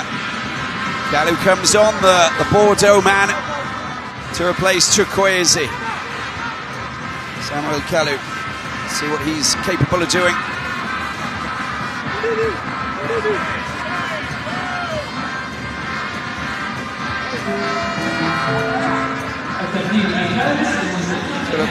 Play with both feet. He's got an intricate skill set. Scores some wonderful goals as well. Nike Kanu, of course, there he is, Nigerian legend, watches on, focused on the game. Now look, he gets the chance to take the free kick as soon as he comes on. Watch out for Kalu. He's got a fine strike on him as well. That's very close, and a beautiful save. Parried over the bar by Ben Sharifa. Look at that, that was dipping, wasn't it? It was going to go in. Came down with a major third, and that was going to just tuck itself in between the head of the goalkeeper and the bar. But no, he comes to the rescue, the Esperance goalkeeper. Corner it is. 5 minutes of added time, as you can see. And Moses fires the ball into the penalty box. It's met by Media. Alex Iwobi with a shot, takes a deflection and a handball. It might be, it is. And it's going to be a yellow card for Bedwi. And I don't know what Khazri's talking about, something that happened earlier on in the game. It has zero relevance now, my son. You have to move on. But just look at that strike. There it is. Where is it? Where did it happen?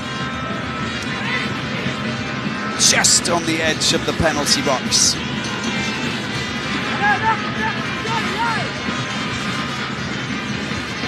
Free kick for Nigeria. We just saw what Kalu can do.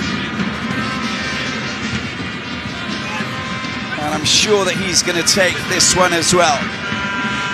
So impressed with Kalu and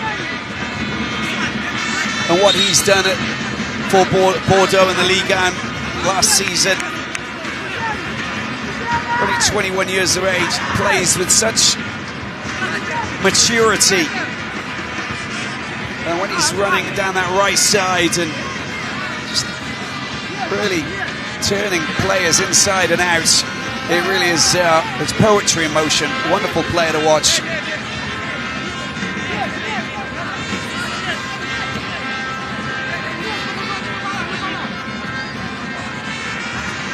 So here we go. There he is once again, Kalu. 21 years of age, scored a goal already for Nigeria in the 7 matches that he's played already. And he scored 2 in 8. Kalu! Oh, it's a great save there from Ben Sharifa. They still have the ball. Is he offside position there? I think he is. And Osimhen has been picked out by the Egyptian linesman, Mr. Abouel Regal. Look at that. Came in with some potency. Well read and well monitored there by Ben Sharifa. Less than 2 minutes to go before final whistle will be blown, and Nigeria, if they can hold on, will finish in the 3rd position. Bedoui, high ball into no man's land. A total and utter waste. He knows it.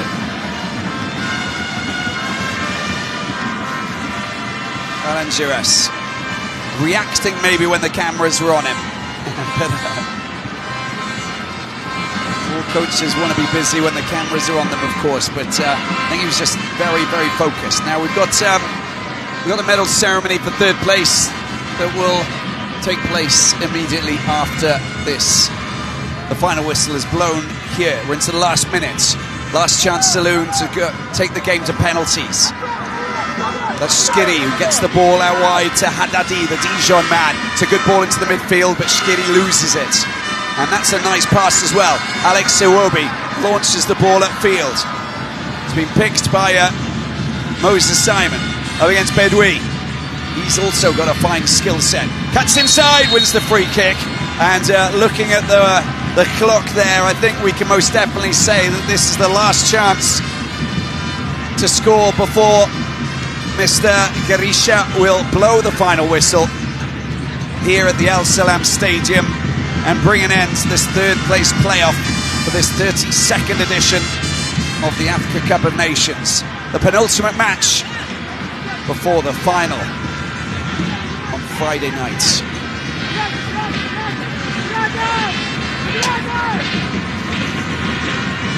The 5 minutes are up. And Itebo has the ball at his feet. Itebo looks like he's going to take it.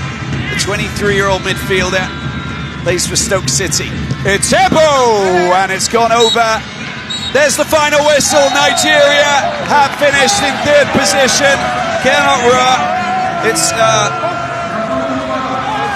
mission completed for the German coach, who's led his nation, the Super Eagles, to the 3rd place here in Egypt. Tunisia walk away with that 4th place, that horrible place that's just off the podium. And there is disappointment there, of course, but well, they can only blame themselves. Didn't really get into this game.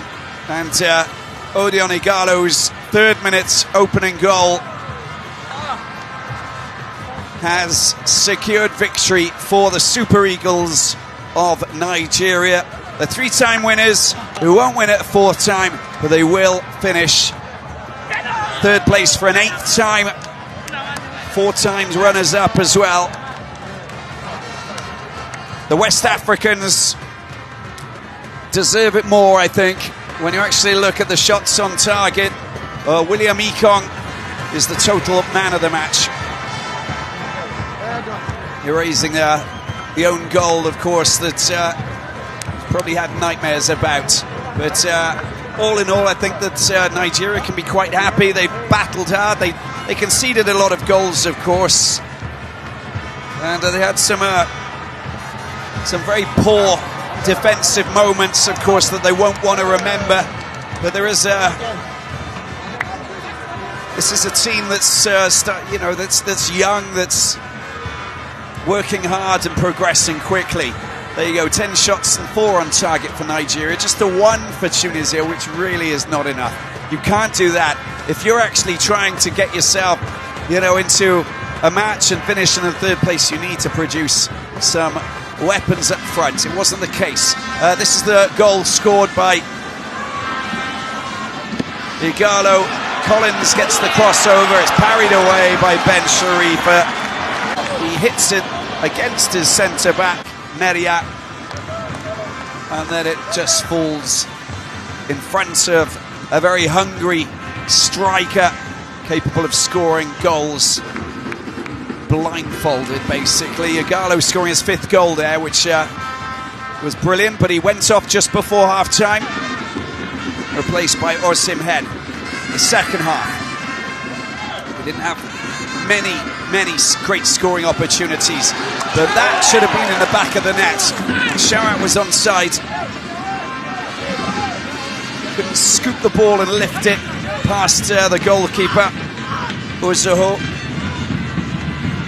Good scoring opportunity there, and that was really finally struck there by Chukwueze, coming around, just tipped by Ben Sharifa. Chalalai gets an opportunity for a shot that scuffs it, and it's really not hit with any venom. But it was well covered there by Uzoho. Now a good surging run here by Osimhen, the 20-year-old. Gets past Bedoui. Gets his shot in, but it's not a great shot. Trying a little bit too hard there, and you can see that he didn't connect the way that he should have. That was a beautiful effort there from Kalu, the Bordeaux winger who just came on. Ben Sharifa just tipping the ball over the crossbar, otherwise that would have been in the back of the net. But they did enough. That Igalo goal offering the Super Eagles 3rd place in this competition and denying Tunisia the chance to finish on the podium. Gernot Rohr's got 1 year left on his contract. He will be going to Bayern Munich for a little bit of a training session just to sharpen up his act. That's the Nigerian FA who have basically told him to do so, which is fair enough. But he's got a young squad here. There's still a lot of work to do, and some of the players in this squad will get the chance to try and qualify for Chan, which takes place in January in Cameroon. But John Obi Mikel, it's such a shame that he didn't get a chance to play. And there's Igalo. There's the man who's scored 5 goals. It's a waiting game now to see if he actually wins the Golden Boot, or whether Sadio Mane, for example, can score goals, or Bunajar or Belili. I don't know. We'll have to wait and see. That's all to play for on Friday. But he's in a very strong position. 5 goals is a good tally. No problem. We are very disciplined people. Very disciplined. Well, there he is. Ikon getting himself the Total Man of the Match award. Congratulations to him. It's good to see William Troost-Ekong coming back from a blunder that, of course, cost them dearly, but at the same time, what doesn't kill you makes you stronger, of course, and I think that he fought hard, fought valiantly to provide him and his team with a good performance out here today. It wasn't a great match, was it? I mean, let's face facts in the eye. There was مساء الخير. طبعا المنتخب التونسي ينهي البطولة في المركز الرابع على الإجهاد الأعياء. نال من المنتخب التونسي لم يقدر منتخب تونس أن يكمل ثالثا، هدف ل0 منذ البداية، وإلى جانب أحد أبرز لاعبي المنتخب التونسي في هذه البطولة، خالد الشعلالي. الإرهاق، التعب والحسرة ليس فقط غيلان كنا نتحدث عن ضياع المرتبة الثالثة لأنها مباراة ترتيبية لكن المنتخب التونسي كيف بإمكانه يكون في النهائي إن شاء الله يوم الجمعة لكن قدر الله ما شاء فعل. It's been a bit laborious at times. 7 goals conceded in total, whereas Algeria and Senegal they only conceded 1 or 2. Some calamitous clearances with the goalkeepers, of course, against Madagascar. And the last 16 against Cameroon with Ng, of course, Trusty Kong. So the defense hasn't been brilliant, but we know that Nigeria really do have fantastic forwards. كانت جيدة في الدور الثاني منتخب قريب من النهائي وربما من الكاس. الآن مركز الرابع ومنتخب أصغر معدل أعمار في الدورة 24 سنة لكن هناك مرارة هناك يعني مشاعر مختلفة في هذه البطولة والقادم أكيد سيكون أفضل هذه المجموعة. Still works. I don't think that Roar, if he gets time and he does it properly and he continues to take this team in the right direction, then Nigeria can do some great things, of course. شكرا لك غيلان الشعلالي. نتواصل مع لقاءات أخرى إن شاء الله. Next Africa Cup of Nations, there's a lot of football to be played.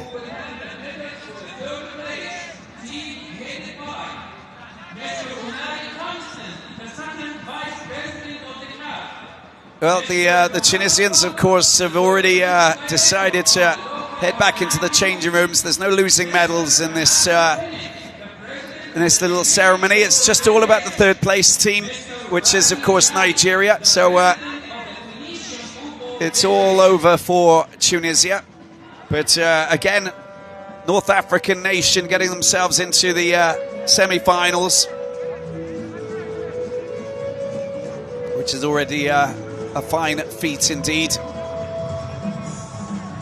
Although, just like Nigeria, they will be disappointed that they lost out in the semi-finals, of course. And it's always very complicated to lose a semi-final. One in extra time and one in the 95th minutes.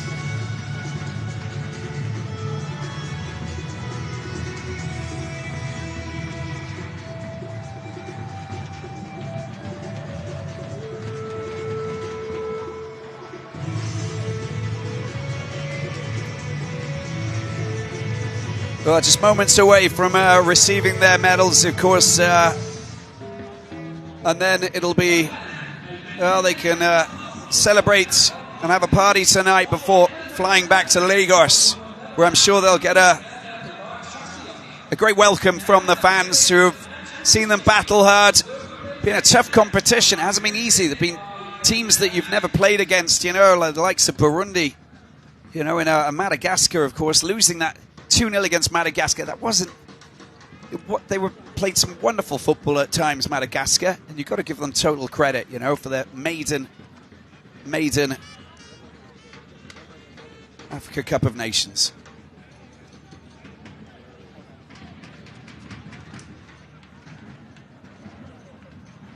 Well, the officials did a great job. We didn't have VAR in tonight's clash, of course, but all credit to Mr. Gerhard Garisha of Egypt and Mr. Mahmoud Abu El Regal, also of the host nation, and Issa Yaya of Chad. Fourth official, Mr. Joshua Bondo of Botswana. And we've also got the VAR team. Yeah, they played their part, of course, This is the first time that VAR has been part of Africa Cup of Nations, and so far so good, as far as I'm concerned. Been well, it's been used in the proper way, and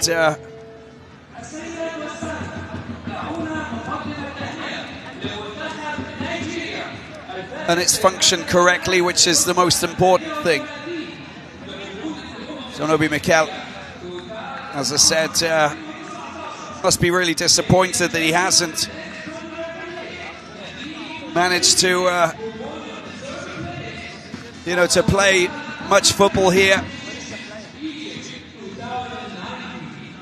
When I say not much football, I obviously mean hardly any football, really. There you go, 1 hour and 15 minutes. There you go. So 2 games, but that was it for him. There's Igalo. He's got a strapping around the left leg, of course. Ekong, the total man of the match, with Omaruo. And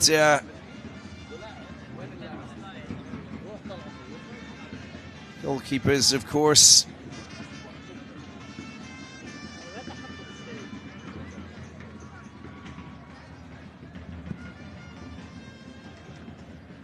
Didn't get to see Henry Onyekuru. We will, though I'm pretty sure very soon. The Galatasaray player banging in goals like it's been going out of fashion. He played 14 minutes. That's about it. As Paul Onuachu.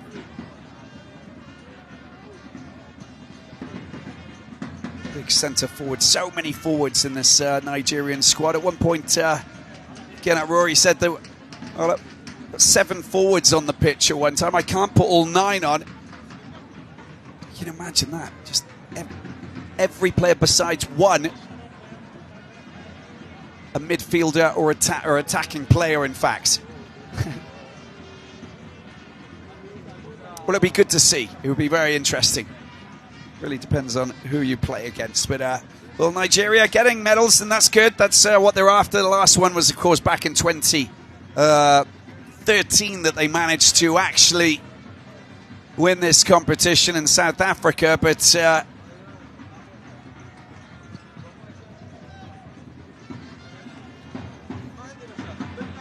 the West Africans, of course, with a solid run here. Got its ups and downs, but they can be happy, of course, that they are here now. And their first medal since 2013 when they last won it.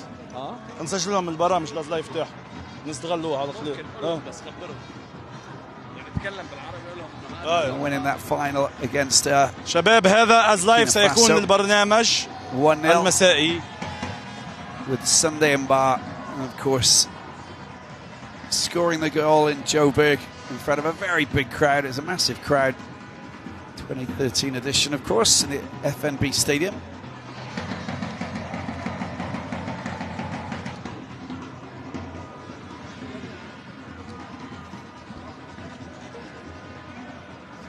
And it's the 8th time that they finish in 3rd place. There he is, المنتخب التونسي ينهي مشاركته الإفريقية بمركز ثالث. طبعا المنتخب التونسي دفع باهظا ثمن قبول هدف من خطأ آخر رغم المشاركة الأولى لمعز بن شريفية في هذه الكان. طبعا خطأ كان مشترك بين الدفاع والحارس. Congratulations to the Super Eagles, 3rd place finish here, the Total Africa Cup of Nations Egypt 2019. Ganabro and his men have done a great job, and they battled hard to get them to this place here. Tunisia finishing 4th. Now it's time to look ahead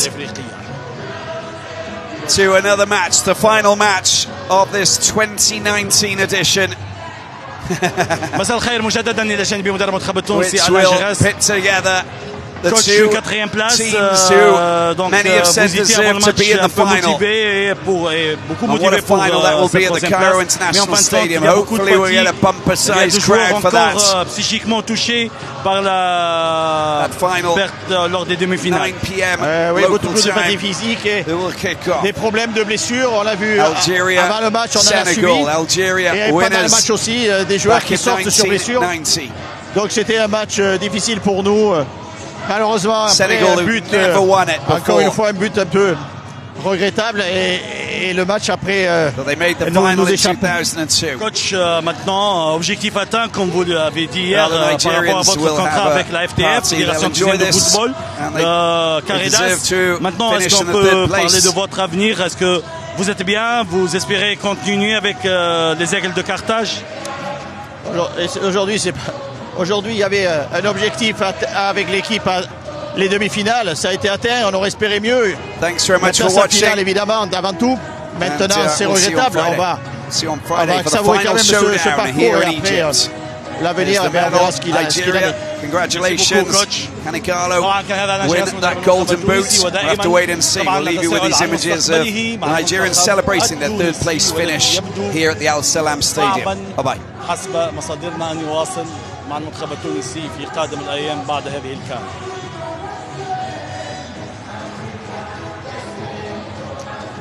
نعيد ديتيل الأخبار نكمل به عفوا ديتيل المسائي. مساء الخير هشام. طبعا المنتخب التونسي يودع البطولة الإفريقية بمركز ثالث. كان الأمل في عفوا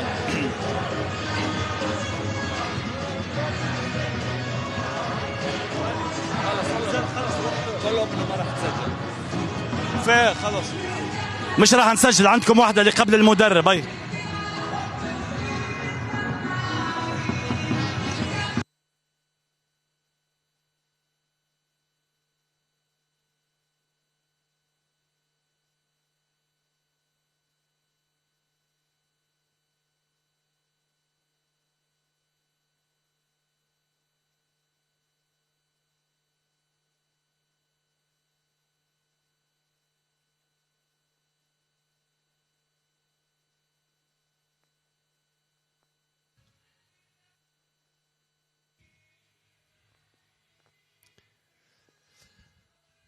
Well, there's the table just to cap off tonight's action. You can see that Nigeria have taken the third place. Now it's all to the final, the road to the final. Senegal, 2002 finalists. They've never won it. And they'll come up against the 1990 winners, Algeria, one-time winners. What a battle that's going to be. Join me, join us on Friday night, 2100 hours local time, Cairo International Stadium, Senegal, Algeria. You'd be mad to miss it.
الهدف الأول لمنتخب نيجيريا.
I'm not live. Don't worry. You are ready? 1 minute.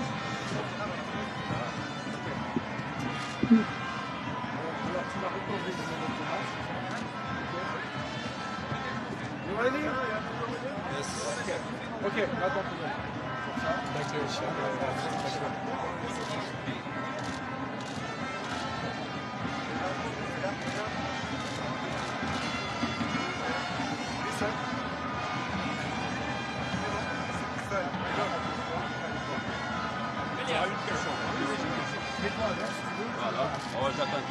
Yeah, I think all of us are very happy. Of course, we were disappointed to miss out on the final, but this is the best we could do, and I think to go home with the third place is not bad, and we'll learn from this and try to go to the final and go all the way next time. Okay, thank you very much. Thank you. Thank you. It's okay. Il a son...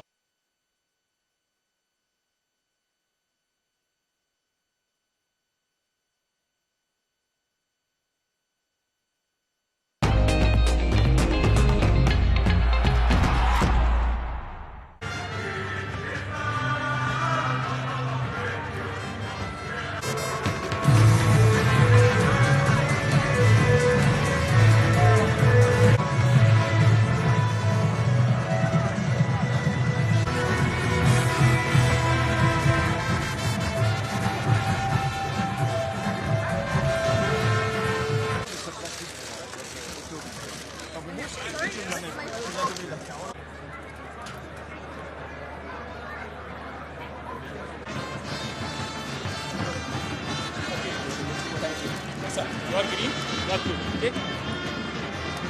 Thank you.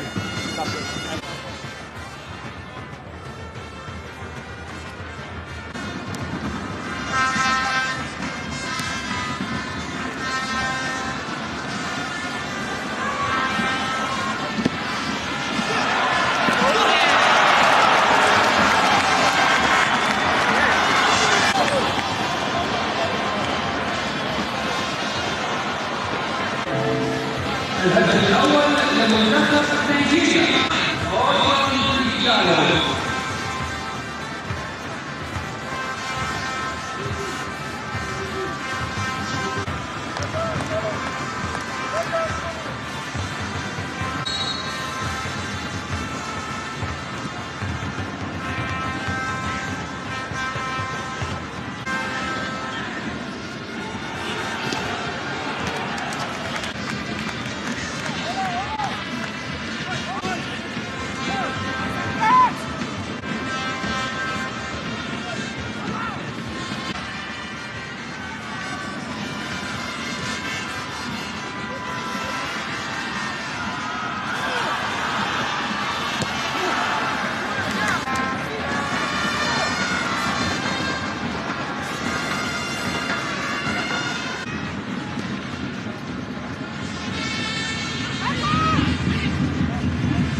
Bonsoir à tous. Donc, nous nous retrouvons pour le dernier acte des opérations médias ici, donc, dans ce stade Al-Salam Stadium, du Caire.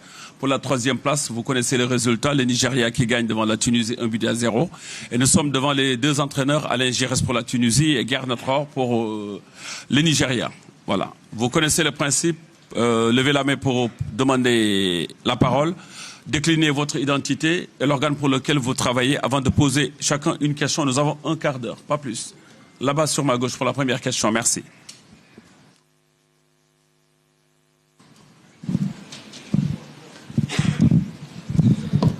طبعا عايزين نعرف انطباع كلا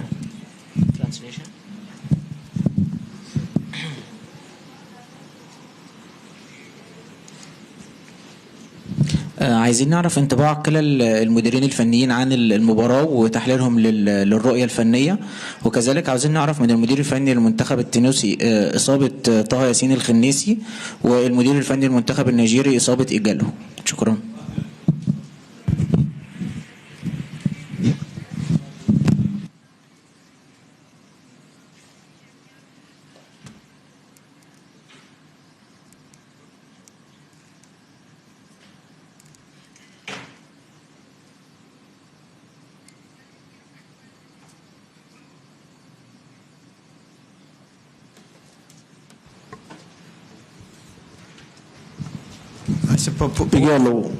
Pour nous, cette rencontre était on s'est aperçu que c'était une rencontre très, très difficile à disputer compte tenu de l'état de fatigue de l'équipe. Déjà, avant la rencontre, ont perdu deux joueurs. On a vu qu'au cours de la rencontre, d'autres joueurs blessés se sont malheureusement prononcés. Et vous évoquez Renissi. Renissi, pour le moment, on n'a pas encore pris la mesure entière et le diagnostic n'a pas été encore réalisé sur sa blessure. Mais bon, ça c'est une canne qui se termine pour notre équipe dans un état de fatigue très avancé, ce qui est bien normal après tous les efforts qui ont été produits lors de cette fin de compétition. En ce qui concerne mon joueur blessé, Igalo, il a probablement une élongation derrière la cuisse. On espère que ce n'est pas un claquage. On espère qu'il finira au moins meilleur buteur du tournoi. Il a mis son 5e but aujourd'hui. Et il est très malheureux parce qu'il voulait rentrer cette nuit et jouer dimanche avec son club en Chine. Donc forcément, ils ont besoin de lui et il ne pourra pas. Donc on est un petit peu déçus pour lui. Et on a voulu gagner pour lui cette médaille de bronze, pour lui redonner un peu le sourire.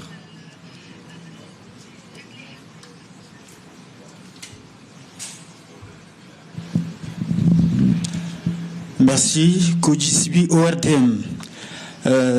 Garnot, cette 3e place, finalement, est-ce qu'elle vous satisfait en tant que bilan de cette CAN? Oui, d'autant plus qu'on a battu une équipe qui est en Afrique numéro 2, qui était devant nous. Et on a réussi à battre cette équipe de Tunisie qui n'a pas perdu un match depuis très longtemps.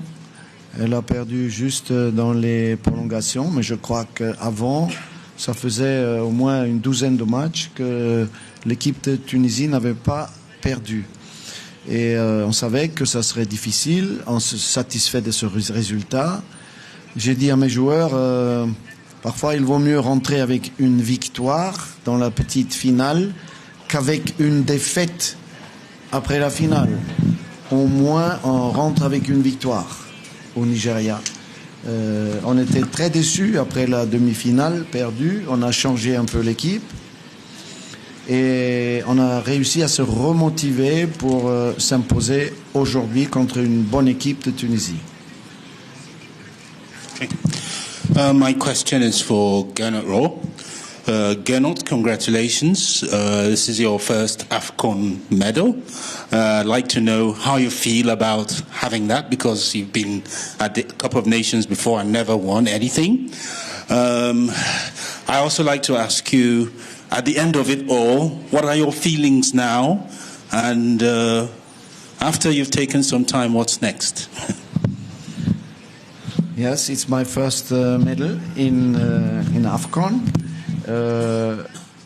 Alain Giresse won against us when I was in Gabon. He was in Mali in the quarterfinal of penalties. Aubameyang missed the last one. So then he beat me in a friendly with when I was in Burkina Faso. So it was time now to win also a match against him. We were teammates, like you know, for 10 years in Bordeaux. So we had very good moments together. Then he left the club and we were adversaires. And then we meet again so many years after, and it's good also in football to have this kind of meetings and this kind of friendship. And my feelings after all that, this was a long tournament. We were together 6 weeks and a half with the preparation. We had to manage some players who did not play so much, but everybody played in my list of 23. All the 23 players played, and this was for me an objective also, because you have a good solidarity in the team. And even the 3 goalkeepers played, and we are happy about it. And our young team, I think, has a good future. There are still some mistakes. Our goals we conceded were individual mistakes, most of them, and which means that working with young players, they will improve. And that's why I'm optimistic for the future in Nigerian football.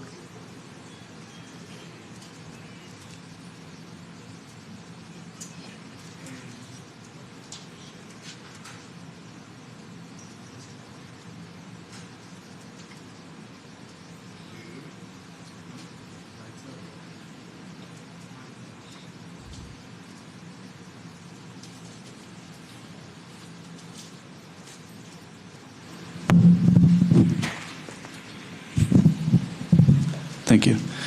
Mr. Gires, good evening. My question is for you. We are in a short period of, I would say, mini renaissance for Tunisian football. Coaches are doing well in the continental level. Clubs are doing well in the continental level as well. Tunisia probably was the best MENA team in the recent World Cup. How would you summarize this AFCON? Are you happy? And in the personal level, because you are working for more than a decade in the continent, what message of football-wise, this Tunisian team have spread in Africa? Thank you.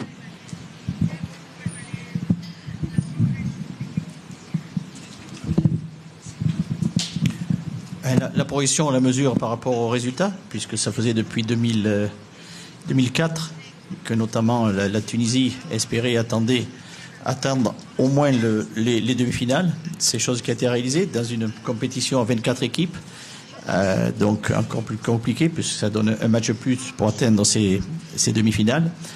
Voilà, donc c'est un beau palier et de progression.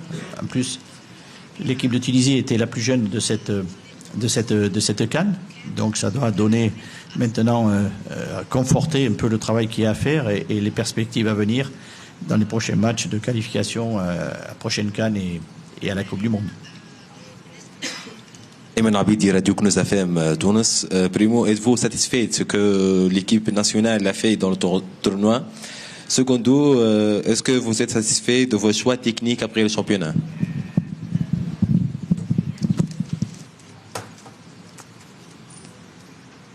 Pas de traduction. Cabine, on n'a pas eu la traduction derrière.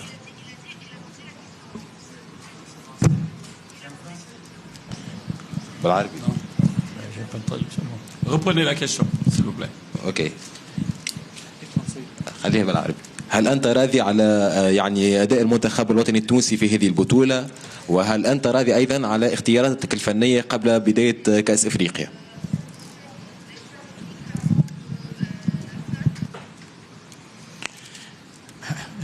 Satisfait d'un résultat qu'on espérait, qu'on attendait, bien sûr. On a beaucoup cru en cette demi-finale contre le Sénégal qu'on pouvait atteindre dans la finale. Ça a été quand même une grande déception et de l'injustice aussi à travers cette rencontre. Donc voilà, bien sûr, on peut qu'apprécier ça. Encore une fois, ce qu'on regrette un petit peu, c'est toujours la façon dont on prend encore nos buts, et notamment encore ce soir, ce cinquième but.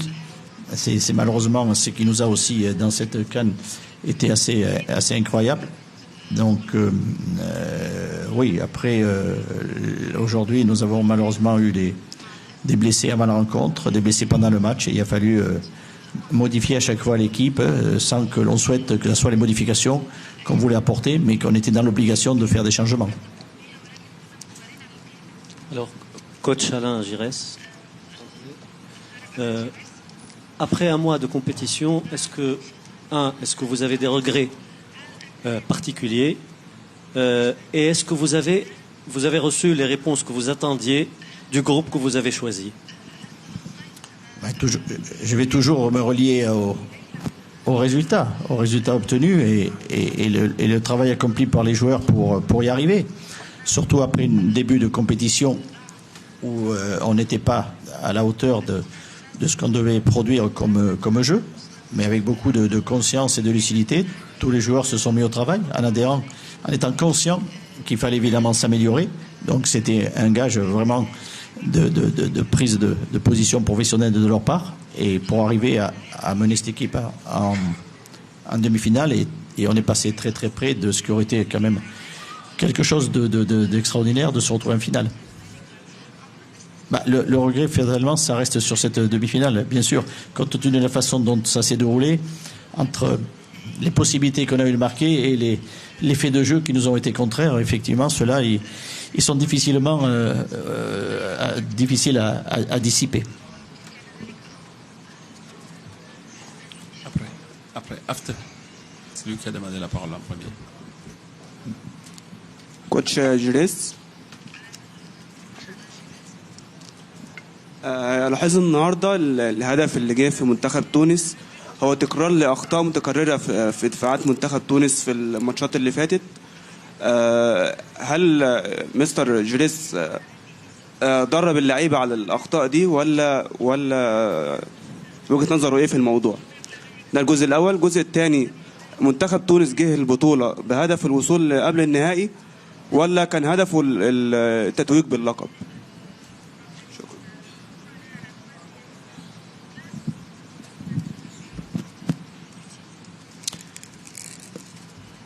Vous évoquez effectivement la façon dont on a pris nos buts.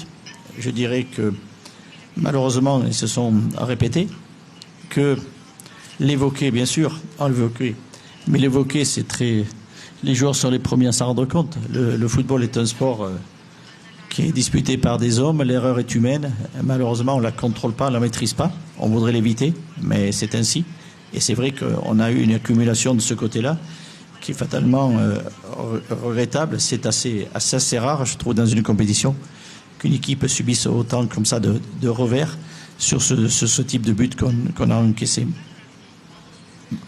L'avant-dernière question, une pour chaque entraîneur. Là-bas, et là, c'est Sarvini.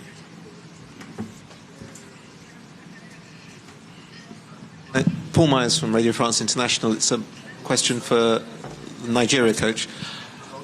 You say you've got a young team. They're going to get mature. But what has impressed you about them over the past 4 or 5 weeks that you've been together, because you were with them in Russia? What's been specific about this Africa Cup of Nations where you've seen individuals grow or the group grow? What was good in this team was the mental strength. We had some very difficult moments. We lost against Madagascar. Okay, we were already qualified, but the match after was a wonderful reaction against Cameroon. So we put out the champion. And then we also won a wonderful game against South Africa. After conceding a goal, we were able in the last minute to score the winning goal. So this mental strength, the reaction all the time when it was something difficult, was very good. And after this defeat in the last second, in the last game, in the semi-final, also the reaction was good today. So that's a team who never gives up, who can react, who has technically the possibility to play good football, to go forward with our young players. We also saw the 3 goalkeepers, the third one today, and he did well. The only problem he had was that he didn't play in his club this year, so he lost a little bit confidence. But overall, I think that the strength of my team is the spirit and also the technical commitment to play football with a very young midfield, Iwobi, Etebo, and Didi. I think in this department, we are not bad. Coach, j'ai une question un peu générale. Jean-Tis Mutombo pour la République démocratique du Congo, Malaika Télévision. Coach, comment vous voyez votre avenir après le bilan de cette Coupe d'Afrique des Nations? Certainement, vous avez eu à imaginer votre avenir après cette compétition. Et ça vaut pour tous les deux coachs. Mon avenir, il est toujours avec la Tunisie et dans la perspective des matchs qui est à venir. Mon avenir, on verra. Je me donne un petit peu de temps pour me reposer et pour réfléchir. Il ne faut pas tout oublier. Il y a eu des bons moments, mais aussi des moments très, très difficiles. J'ai encore 1 an de contrat. Nous avons une clause de sortie de ce contrat, et la fédération et moi.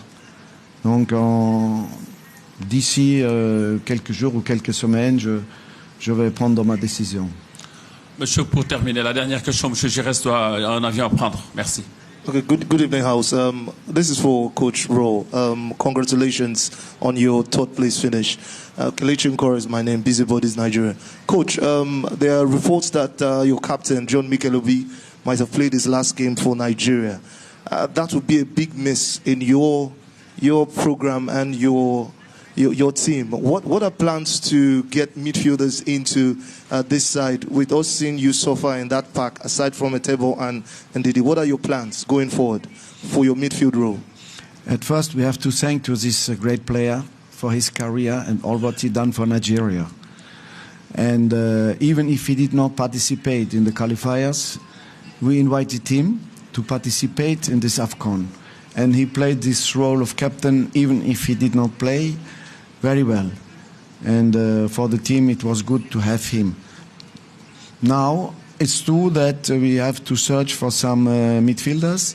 We have Ajayi, who was in the 25 but not in the 23, playing in England. This one could come also in the defensive midfield. We have other young players, but all is depending what they are doing in the clubs. We don't have players in Champions League clubs, for example. We have good players, but playing in some of them in 2nd division, in Germany or in England. You only have 2 playing in England regularly. But Alex Iwobi is not all the time a starting player in Arsenal. And NDD, yes, in Leicester, but it's not a very big club. So I think we have to work hard to find these players who can double Obi Mikel or the other one. Merci aux 2 entraîneurs. Et bonne continuation à vous, chers confrères. Merci. Bonne continuation pour ceux qui restent pour la finale et à très bientôt. Merci.